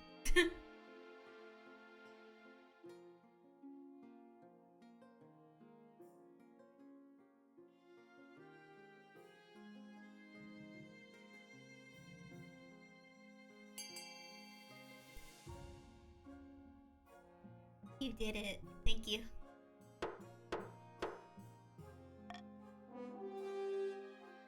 I mean, my stability's gonna go down anyway. The Archbishop mobilizes the priesthood. Emergency sermons are held in every church across the kingdom, warning the faithful to stay vigilant against pagan lies.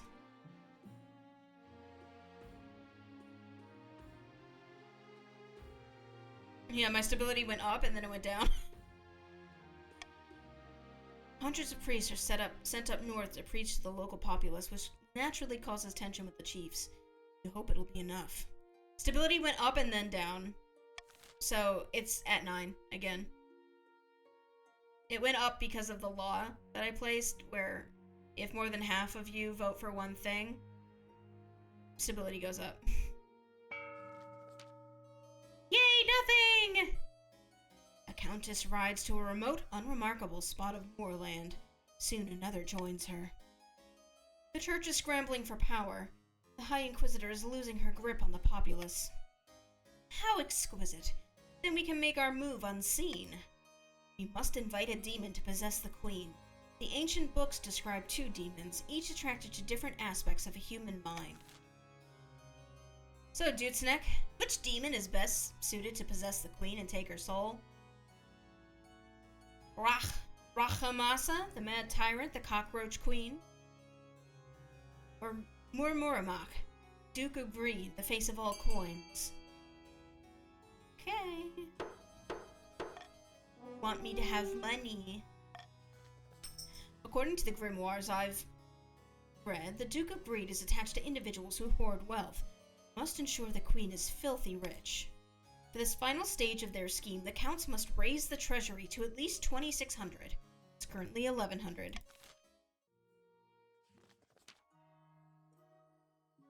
Deep in the south, a grandee paces along the balcony of their hillside villa.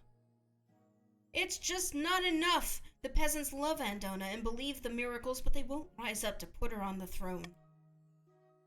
They'll come around. The Queen's golden age can't last forever, can it? The grandee's aim is to lower stability to 4 or less. Far to the north, an ancient ceremony in a smoky clan hall reaches a fever pitch. Nut, the chief's claimant, sits atop a throne of bones surrounded by god speakers chanting in a forgotten tongue. And thus, with Morgana as my witness, I hereby crown you the King of the North. The Lord Render, soon to be king of all the kingdom. Glory to the Lord Render, chosen of Valtor. Glory to Morgana in the north. The assembled chiefs roar in chorus with each other. Steins are smashed against one another in celebration. Now we must bring down the false queen in the south and fulfill the prophecy. The only question is how. Alright, chiefs. How should the chiefs bring down the false queen cat and fulfill the prophecy? Lure the queen to the north and sacrifice her in a pagan ritual? or sacrifice thousands of goats to the old gods and call them to intervene.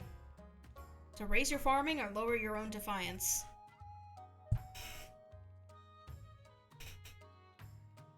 This is Emigami and Esperata Cat.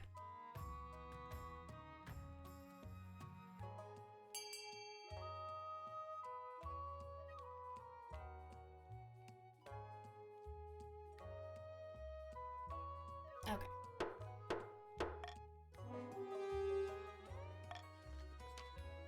So it will be, send out the word. Every citizen of the land must provide a goat for the butchering. But first we drink, in honor of the gods. More cheers are up throughout the clan hall. Come morning, there will be a lot of work to do. For the final stage of their scheme, the chiefs must raise their farming to at least 7. Right now it's 5.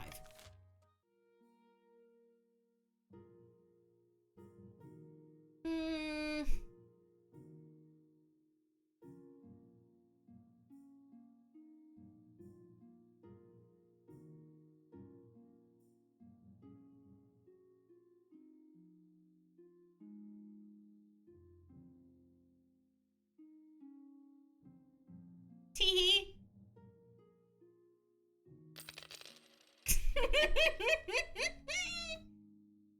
Oh, you all love me so much. But I don't have any money. Oh no. Bankruptcy loans. I don't have that enough money. The treasury is almost empty, Your Highness. Where the hell did it all go? I couldn't possibly say, Your Majesty. Perhaps you've been spending a little too freely. Apart from raising taxes, we have precious few options. You could get a bank loan, or sell off some crown jewels, or perhaps crack open some of your predecessors' tombs. Most were buried with piles of gold, so I've heard. Note to other players of this game, don't do this one. Do not make more coins. This will fuck you forever. I'm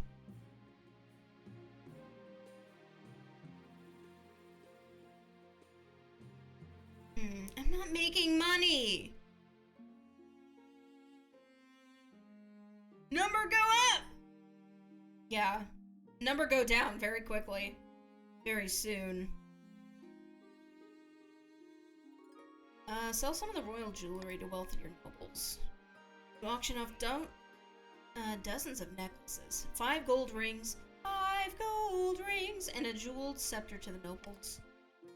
It's a humiliating affair. Selling off symbols of power makes you look weak and desperate. Oh, look at this tiara. Fetching, isn't it? Don't mind if I do. Hey, check out this scepter. It's like I'm the queen.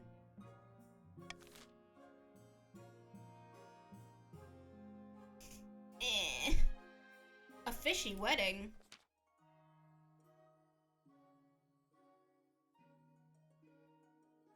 Your Majesty, the Archduke... My wealth is 0. You spent it all on a scepter. Cool scepter. That makes you look like the queen, but you're not. Your Majesty, the Archduke of Saul has invited you to his forthcoming wedding. Your attendance would help shore up relations between our 2 great nations. By the 9th, great nation. Not queen yet, I am so. The Isle of Saul is nothing more than a nest of pirates and cutthroats. And I heard it isn't a proper marriage anyway. The Archduke is marrying a fish! The groom is a finfolk, one of the denizens of the sea, perfectly sapient, and actually amphibious. Well, the church doesn't agree with a man marrying a fish. We mustn't legitimize this farce by allowing the queen to attend. It's Adam and Steve. Wait. No, it's not. It's Adam and Eve, not Adam and...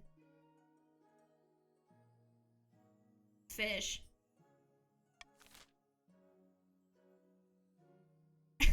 Sorry, I'm getting sleepy. Adam and Eel, damn it! That's good! Should the queen attend the wedding between the Archduke of Sal and a Finfolk groom? Of course I should attend the wedding! Queen will not attend, but will send her warm regards. Condemn the wedding and sever diplomatic ties with the Isle of Saul. Adam and through skin I breathe.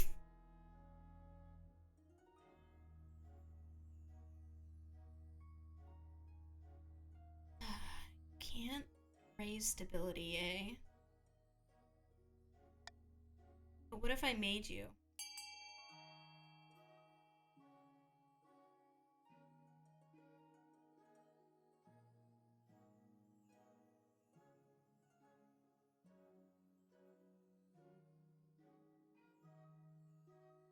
Only 4 of you.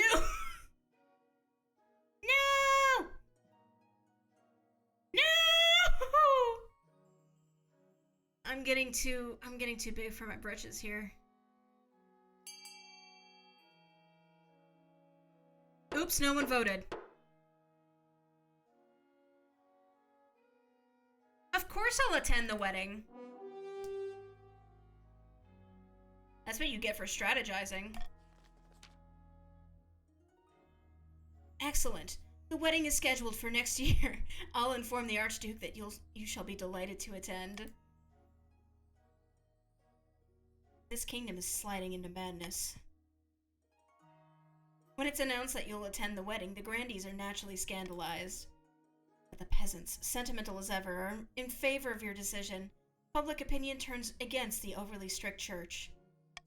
I'm woke as fuck.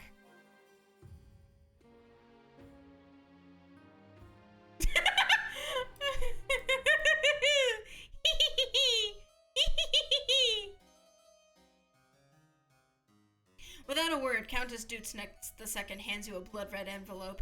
It is sealed with white wax in the shape of a sky. This is what wokeism is!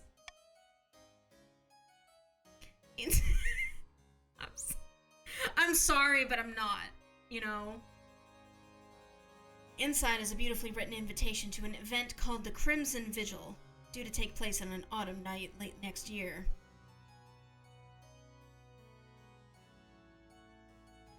What's this all about? I can say no more. You must choose whether to accept our invitation or to decline it. Well, since you're not explaining anything, I'm gonna decline. You've made your choice. I can't say I'm not disappointed.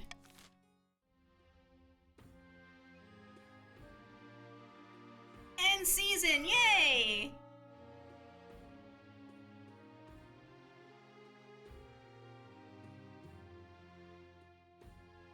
I like stop the count.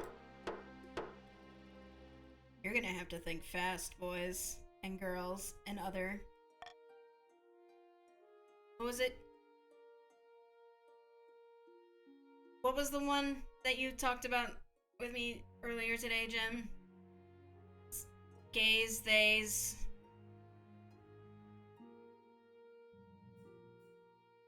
And the other one?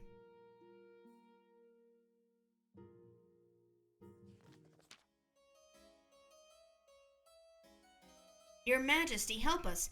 Countess Dutznek II of East has been bleeding us dry, he has. Not literally, I hope. No, I'm making use of a common idiom, Your Majesty.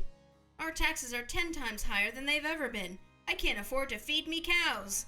Girls, gays, and theys. I love it. Hello, girls! We watched A Bug's Life a few weeks ago, and I haven't been able to, like, get that out of my head. Is Hopper, like, yelling into the mouth of a bird. Hello, girls! It's true, Your Majesty. Countess Dutznek II has been taxing her peasants at least twice as much as the next highest noble. It's been a hard year, Your Majesty. I have hardly any gold in my vault. I'm just doing what I can to stay afloat. Oh, well, you're clearly having a hard time. I'll let you off. Most pleasing. I'm relieved you saw sense, Your Highness. But think of me cows, Your Honors! Think of me cows! Over the next few months, Countess Dutznek II becomes rich once again by jacking up taxes. The other counts follow her example gleefully. Soon enough, the farms of the East are destitute. The cattle are starving and so are the peasants. Only the counts are fat and wealthy. Oh well. Oh, I thought that would take money out of the treasury. Oh well. It'll trickle down. Your Majesty, the richest merchants in the South have bribed the Grandees to give them an exclusive charter. They control all trade of perfumes and dyes, the South's most valuable goods. Regan said so. It's a monopoly, Your Majesty. They're scamming the public by fixing prices, pushing smaller traders like myself out of business. Something must be done. Should the council help the small merchants of the South overcome the regional monopoly?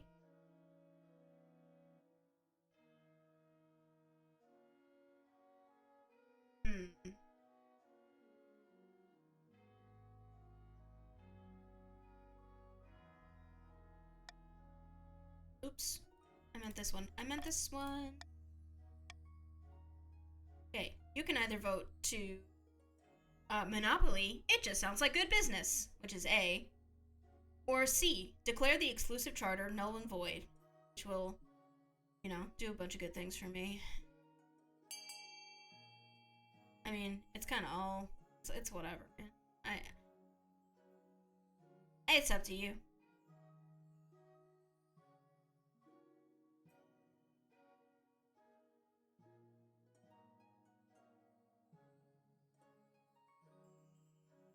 Thanks, Emily. Thanks, Jem.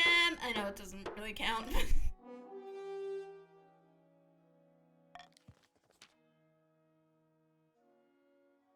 You send the merchant away, ignoring his desperate protests. Over the next few months, more and more small traders across the South start going bankrupt. But the biggest companies are expanding each day and recording incredible profits. Time to open a bottle of wine.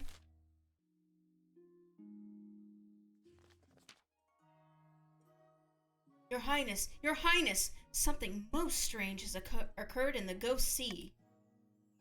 A new island has risen, halfway between our shores and the Isle of Sol. The Finfolk raised it from the depths using their weird ocean magic. It's true, Your Majesty. The Finfolk raised the island to celebrate the marriage of their prince to the Archduke of Sol. They'll gift it to him on the day of the ceremony. That is terrible news. That island is of immense strategic importance. We can't let it fall into Solish hands. Well, I cannot afford to pay a wizard to sink the island back into the sea, but should we A, send the Queen to conduct secret negotiations with the Finfolk? B, Queen shall just attend the wedding as planned? D, send the Chancellor to seduce the Finfolk prince, sabotaging the wedding.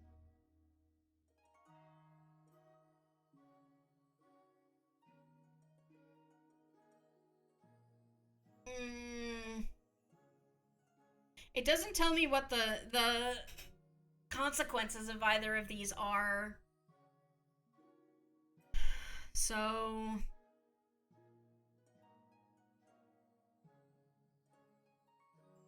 okay. Go. A, B, or D. I can't afford C.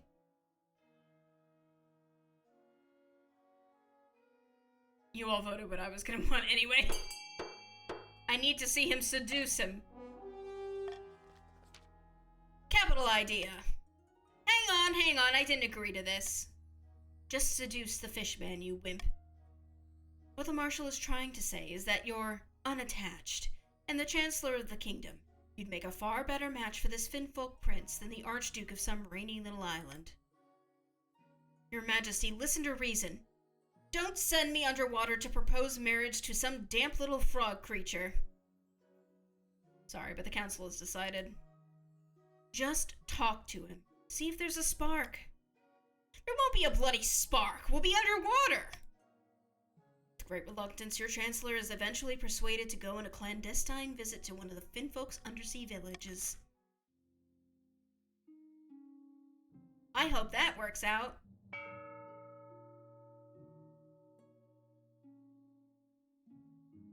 Your Majesty, these upstarts are saying they have a right to your throne.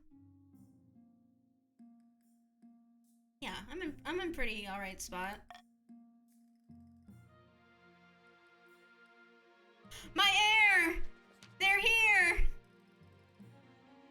quest for an heir is finally complete.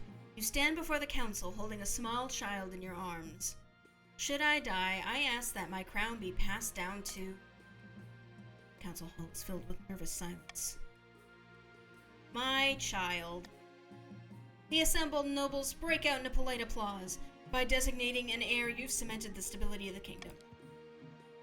Oh, have a good night, Esperata. Your Greatness, may I be the first to congratulate you on the birth of your child. What is their name? Cat 2. Gods are good. Greatness, I'm sure little Cat 2 will grow up to be a chip off the old block.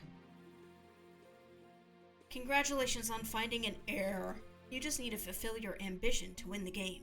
Expect a visit from the Spy Master soon. The printing press! Your Greatness, a blacksmith in the north has come up with some sort of printing contraption. Instead of relying on the painstaking effort of scribes, it produces 100 copies of text an hour. How remarkable! Your Majesty, isn't technology wonderful? Don't you see how dangerous this is? Books should stay in churches and universities, or else commoners will start getting ideas. Should the council suppress this dangerous new technology?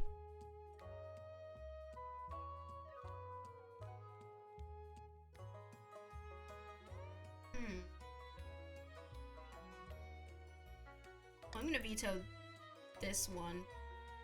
Oh shit.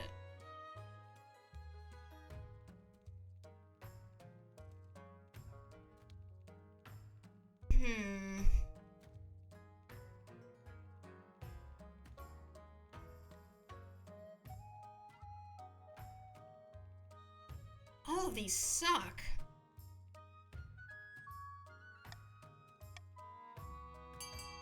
Alright, A, allow printing presses to be used by the masses. B, only the church may use printing presses. C, only the university may use printing presses.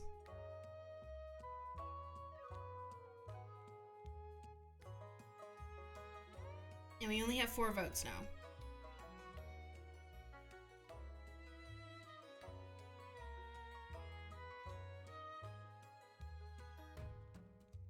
Help! Help!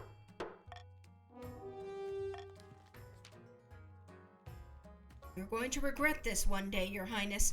Ignorance is the only thing keeping the common folk in line. Nonsense! You're just jealous. In the end, both are right. The South develops a thriving publishing industry, but as more and more books are printed, radical ideas start to spread. Ideas like, maybe peasants deserve rights, and should we even have a queen at all? My authority! No! Your Majesty, I have returned from my underwater visit to the Finfolk village, and, well, there's no easy way to say this. I would like you to meet my husband, Prince Glorb. That's not quite the right pronunciation, but I love that they're trying. You married him? What can I say? We really hit it off. At least this definitely means the Archduke of Sal won't be getting a hold of that island. Prince Glorb has assured me it's ours now, to do with as we please. Absolutely. Anything for my wonderful spouse. Let's see what the council wants to do with our new island. I won't mention my new husband. It'll only complicate matters. What should be done with the new island we control in the Ghost Sea? Stability's going up no matter what. Turn it into a military outpost for the South. Use it for controlling trade routes. Give it to the Church of the Ninth.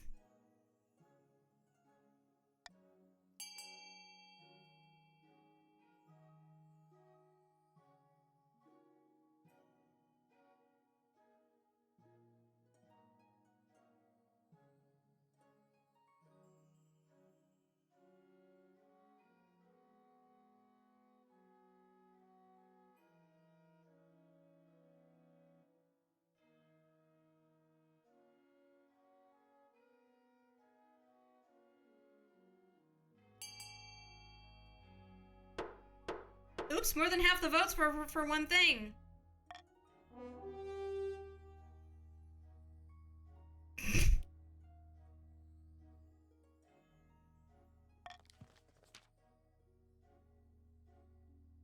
The new island is an empty little rock, devoid of vegetation, but it's a perfect place to build a fortress. Soon the South has commanded the surrounding. It didn't take... I ended it before it took yours. But if it did take yours, it would have been a tie and I would have picked A anyway. So I don't feel bad about that one. Stability can't go higher. Meanwhile, with the Archduke's wedding called off, he becomes the object of mockery throughout Celeste Ath. But he'll survive. After all, there are plenty more fish in the sea. End season, boys!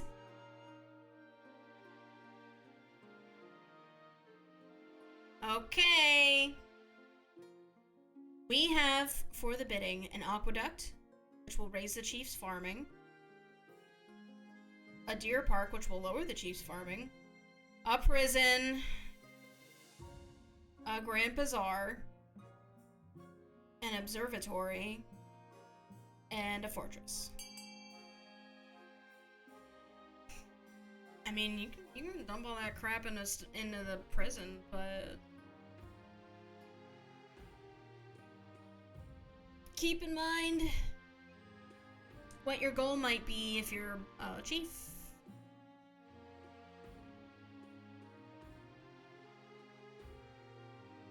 Holy ditty. That was all of Emily's money.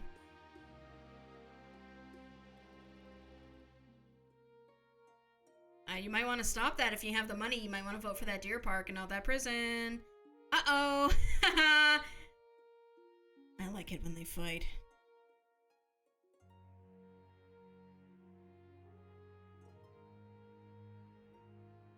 And Aspera is not here to help you.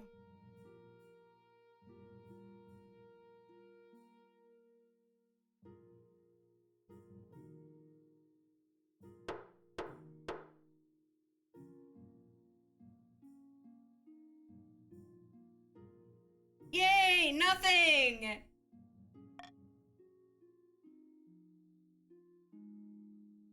My ambition! At the start of your reign, you said you wanted to be a peacekeeper. You've succeeded on that front. The kingdom is peaceful, and you're renowned for your mercy and wisdom. Well done, your majesty.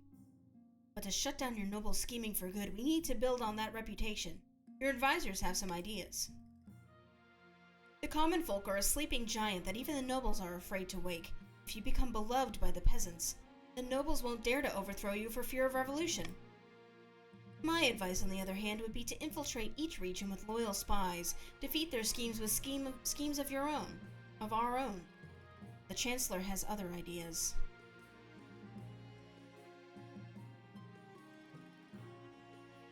This is a toughie because trade is really good in two places. Let's see. Total trade is 21.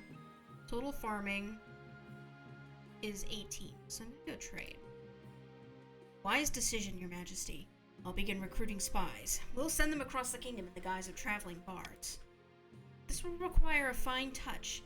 Our priority is to raise the kingdom's stability and overall trade as much as you can. And of course, there can't be open rebellion among the nobles.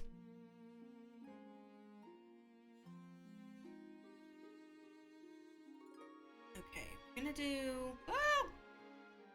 do this one, and then I'm gonna have to go to an ad again. This morning you'll be cutting the ribbon on the new library, then giving a speech at the gardening festival. I've prepared some inoffensive jokes about flowers for you. Tell me a flower joke. Someone's been secretly adding concrete to the soil in my garden.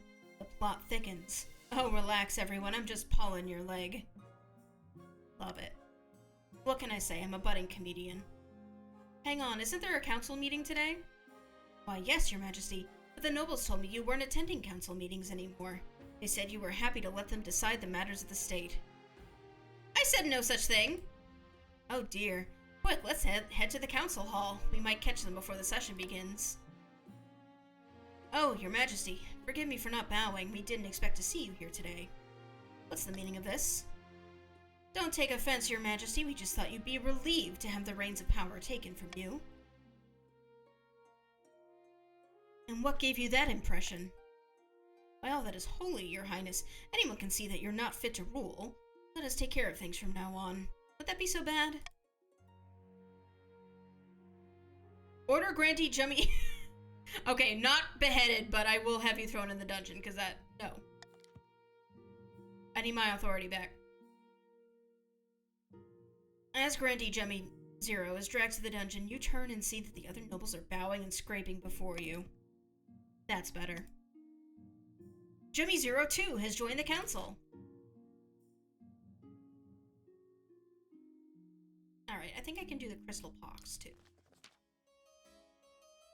Your Highness, I bring dark words. An outbreak of crystal pox is ravaging the east. Crystal pox? What's that? Most terrible disease, Your Majesty.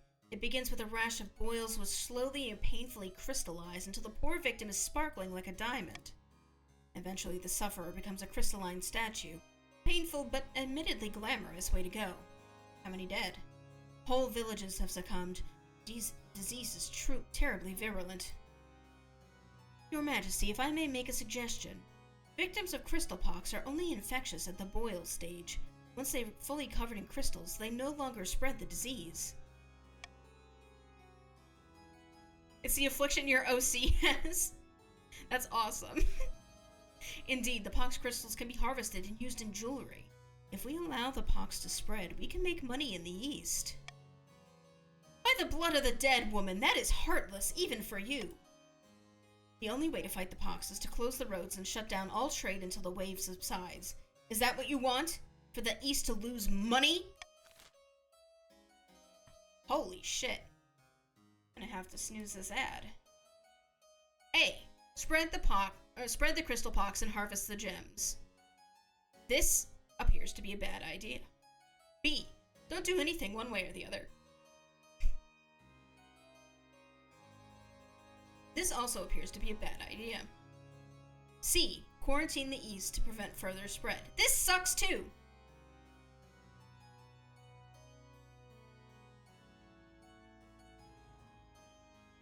Okay, well I'm vetoing this one because I don't want to make any money.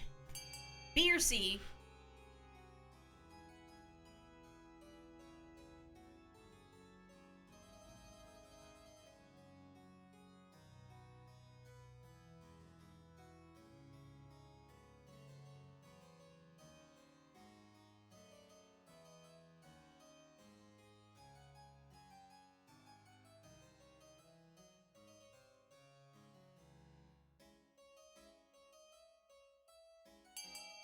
Oh, it's a tie.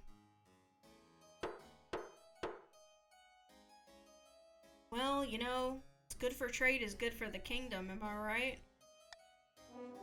Don't do anything! The council dithers and dallies and does nothing, and the crystal pox spreads like wildfire across the east. Farms lie fallow, soldiers die in droves, peasants turn away from a god that abandoned them. Still peaceful.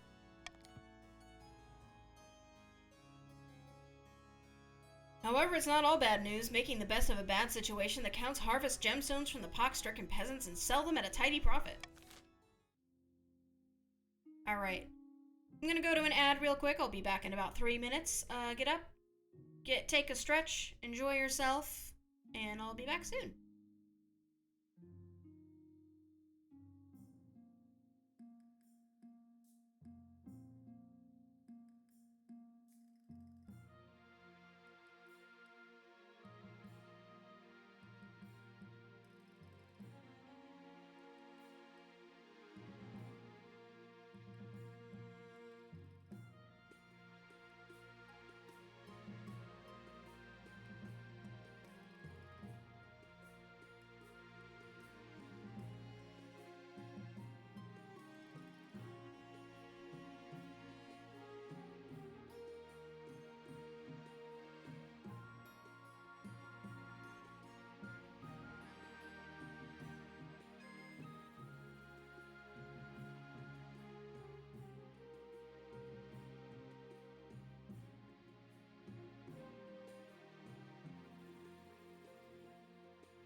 Okay. Regardless of what happens when we finish up this dynasty, I think I'm gonna go to bed. Getting a little sleepy. Not as bad as usual. But we're getting there. Okay. Let's end the season. Let's see. The grandees receive 500 wealth from the ninth god. You suspect tax fraud. The other nobles gain 200 wealth.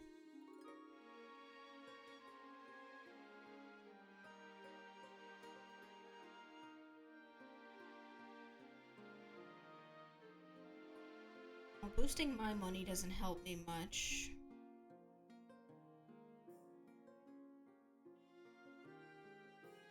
Oh, that hurts.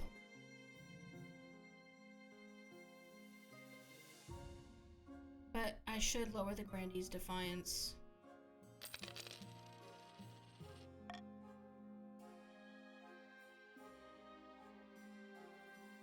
Ambition, Spy Network. All goes according to plan, Your Majesty. Let me show you. Your spy master takes you through a secret passage in your own private office. Hi, Maxfire. Welcome.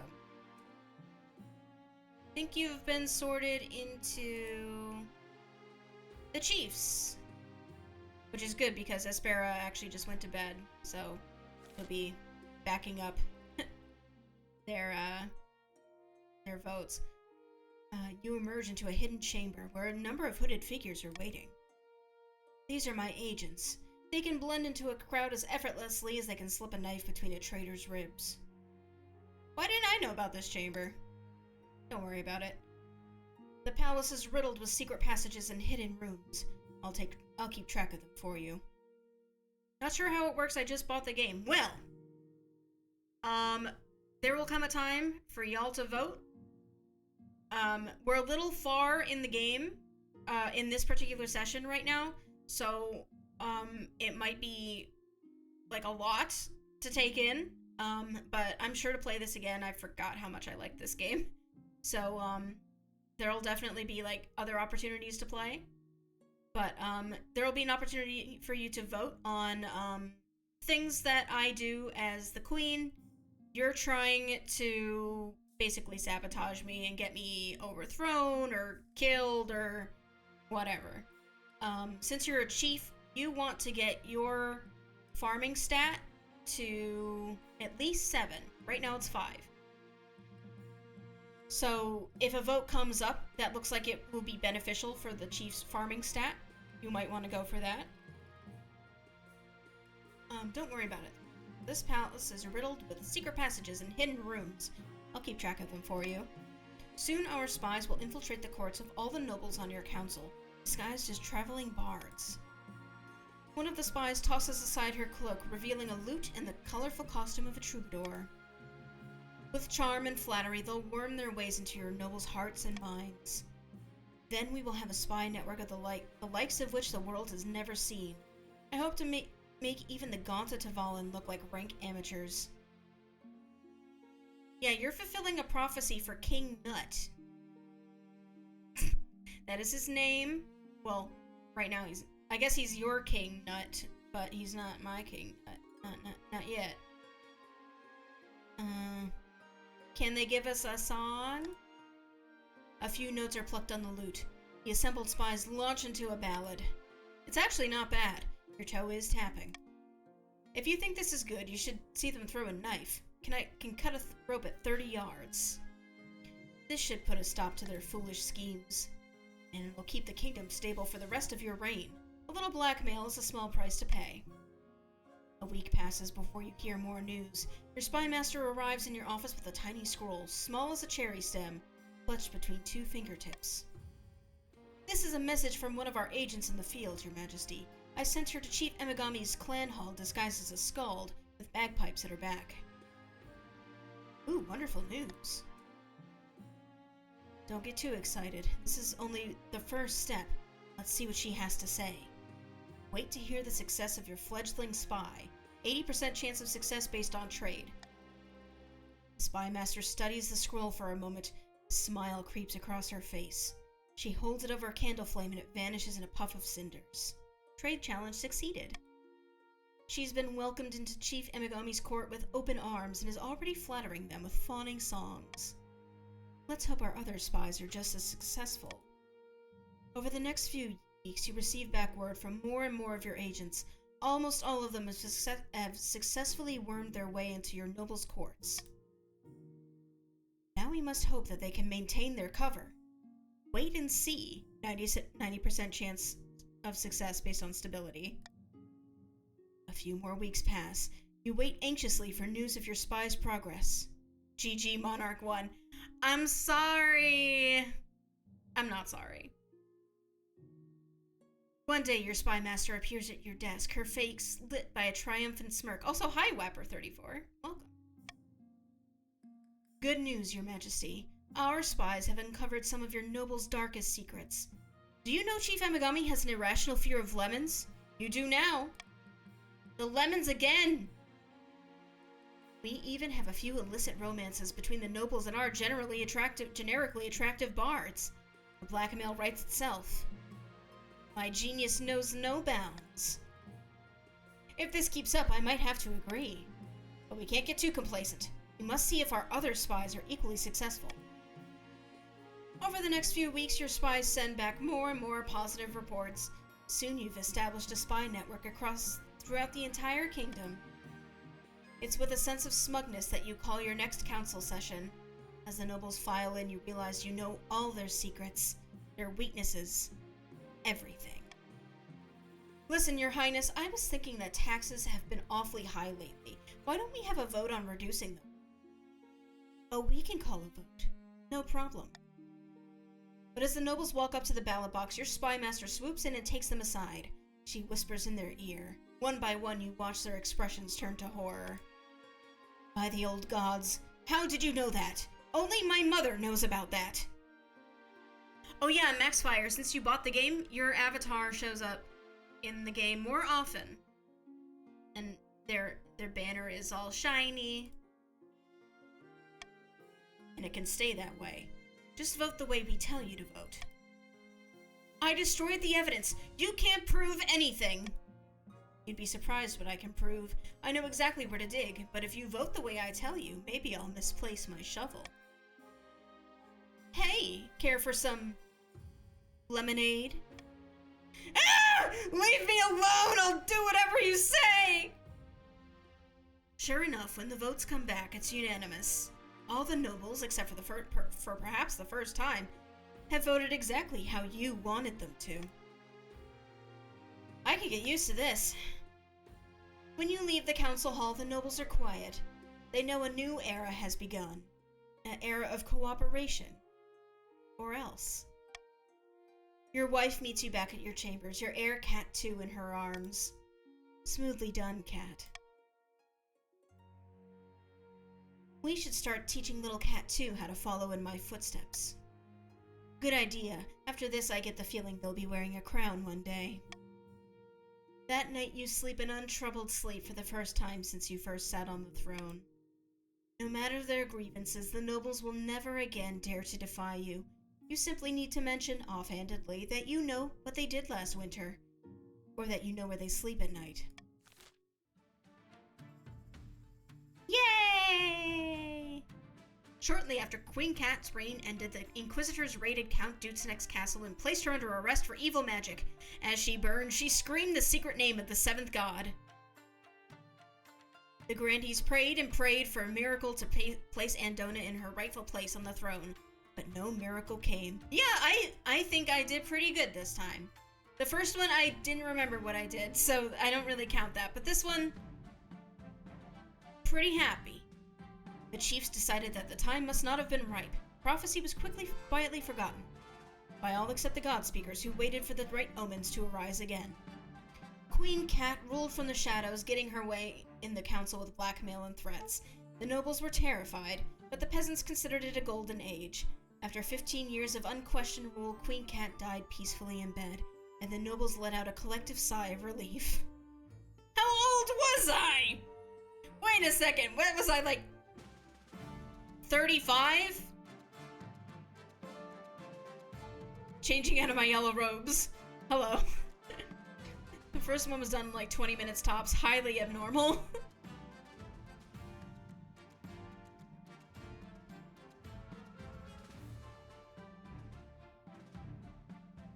Wow. Okay, so I think that's gonna be it for tonight. It's almost my bedtime. But, wait, where's Fubber? Where is he? There he is. Why am I down here? This is just getting silly. Make me smaller. Even smaller. There we go. Been watching since almost the beginning here. Nobles could have rebelled against Monarch first ambition was done. Oh, could they have? I thought their thingy wasn't high enough. Oh well. I hope that you have a great night. I will not be streaming tomorrow because I have to cook dinner. But I will try to stream on Thursday. And, yeah. I definitely want to pick this back up. I want to continue this story because it's a win for me. Just kept quiet, not to spoil. You know what? I appreciate that because I do, like... I kind of like seeing things play out. But I feel like Rebellion is only, like, really cool when there's, like, a lot of people here. I don't know. We did have a rebellion once. It was pretty neat. Yeah, we did get the fish wedding. Well, the fish wedding is canon in this dynasty. So, when we continue, like, the fish wedding may come up again. But yeah. We might do this again next week. I liked Zelda a lot. I do really want to finish it, but I also kind of want to break it up a little bit. Because I'm getting a little burnout on it. So, you know what, like, a good community night like this would be a pretty good way to break it up. Okay. I'm gonna raid Andu. Where is Andu? You know, I know there's a way to marry the fish yourself. How? You have to be single.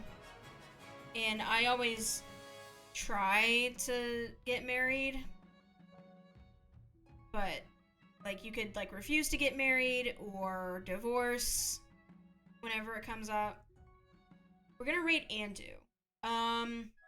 What was the line that the marshal told the chancellor about, like, just seduce the fishman, you wimp, or just... I think it was just seduce the fishman, you wimp. But I want that to be our raid phrase. Andu right now is doing a donathon. Just seduce the fishman, you wimp.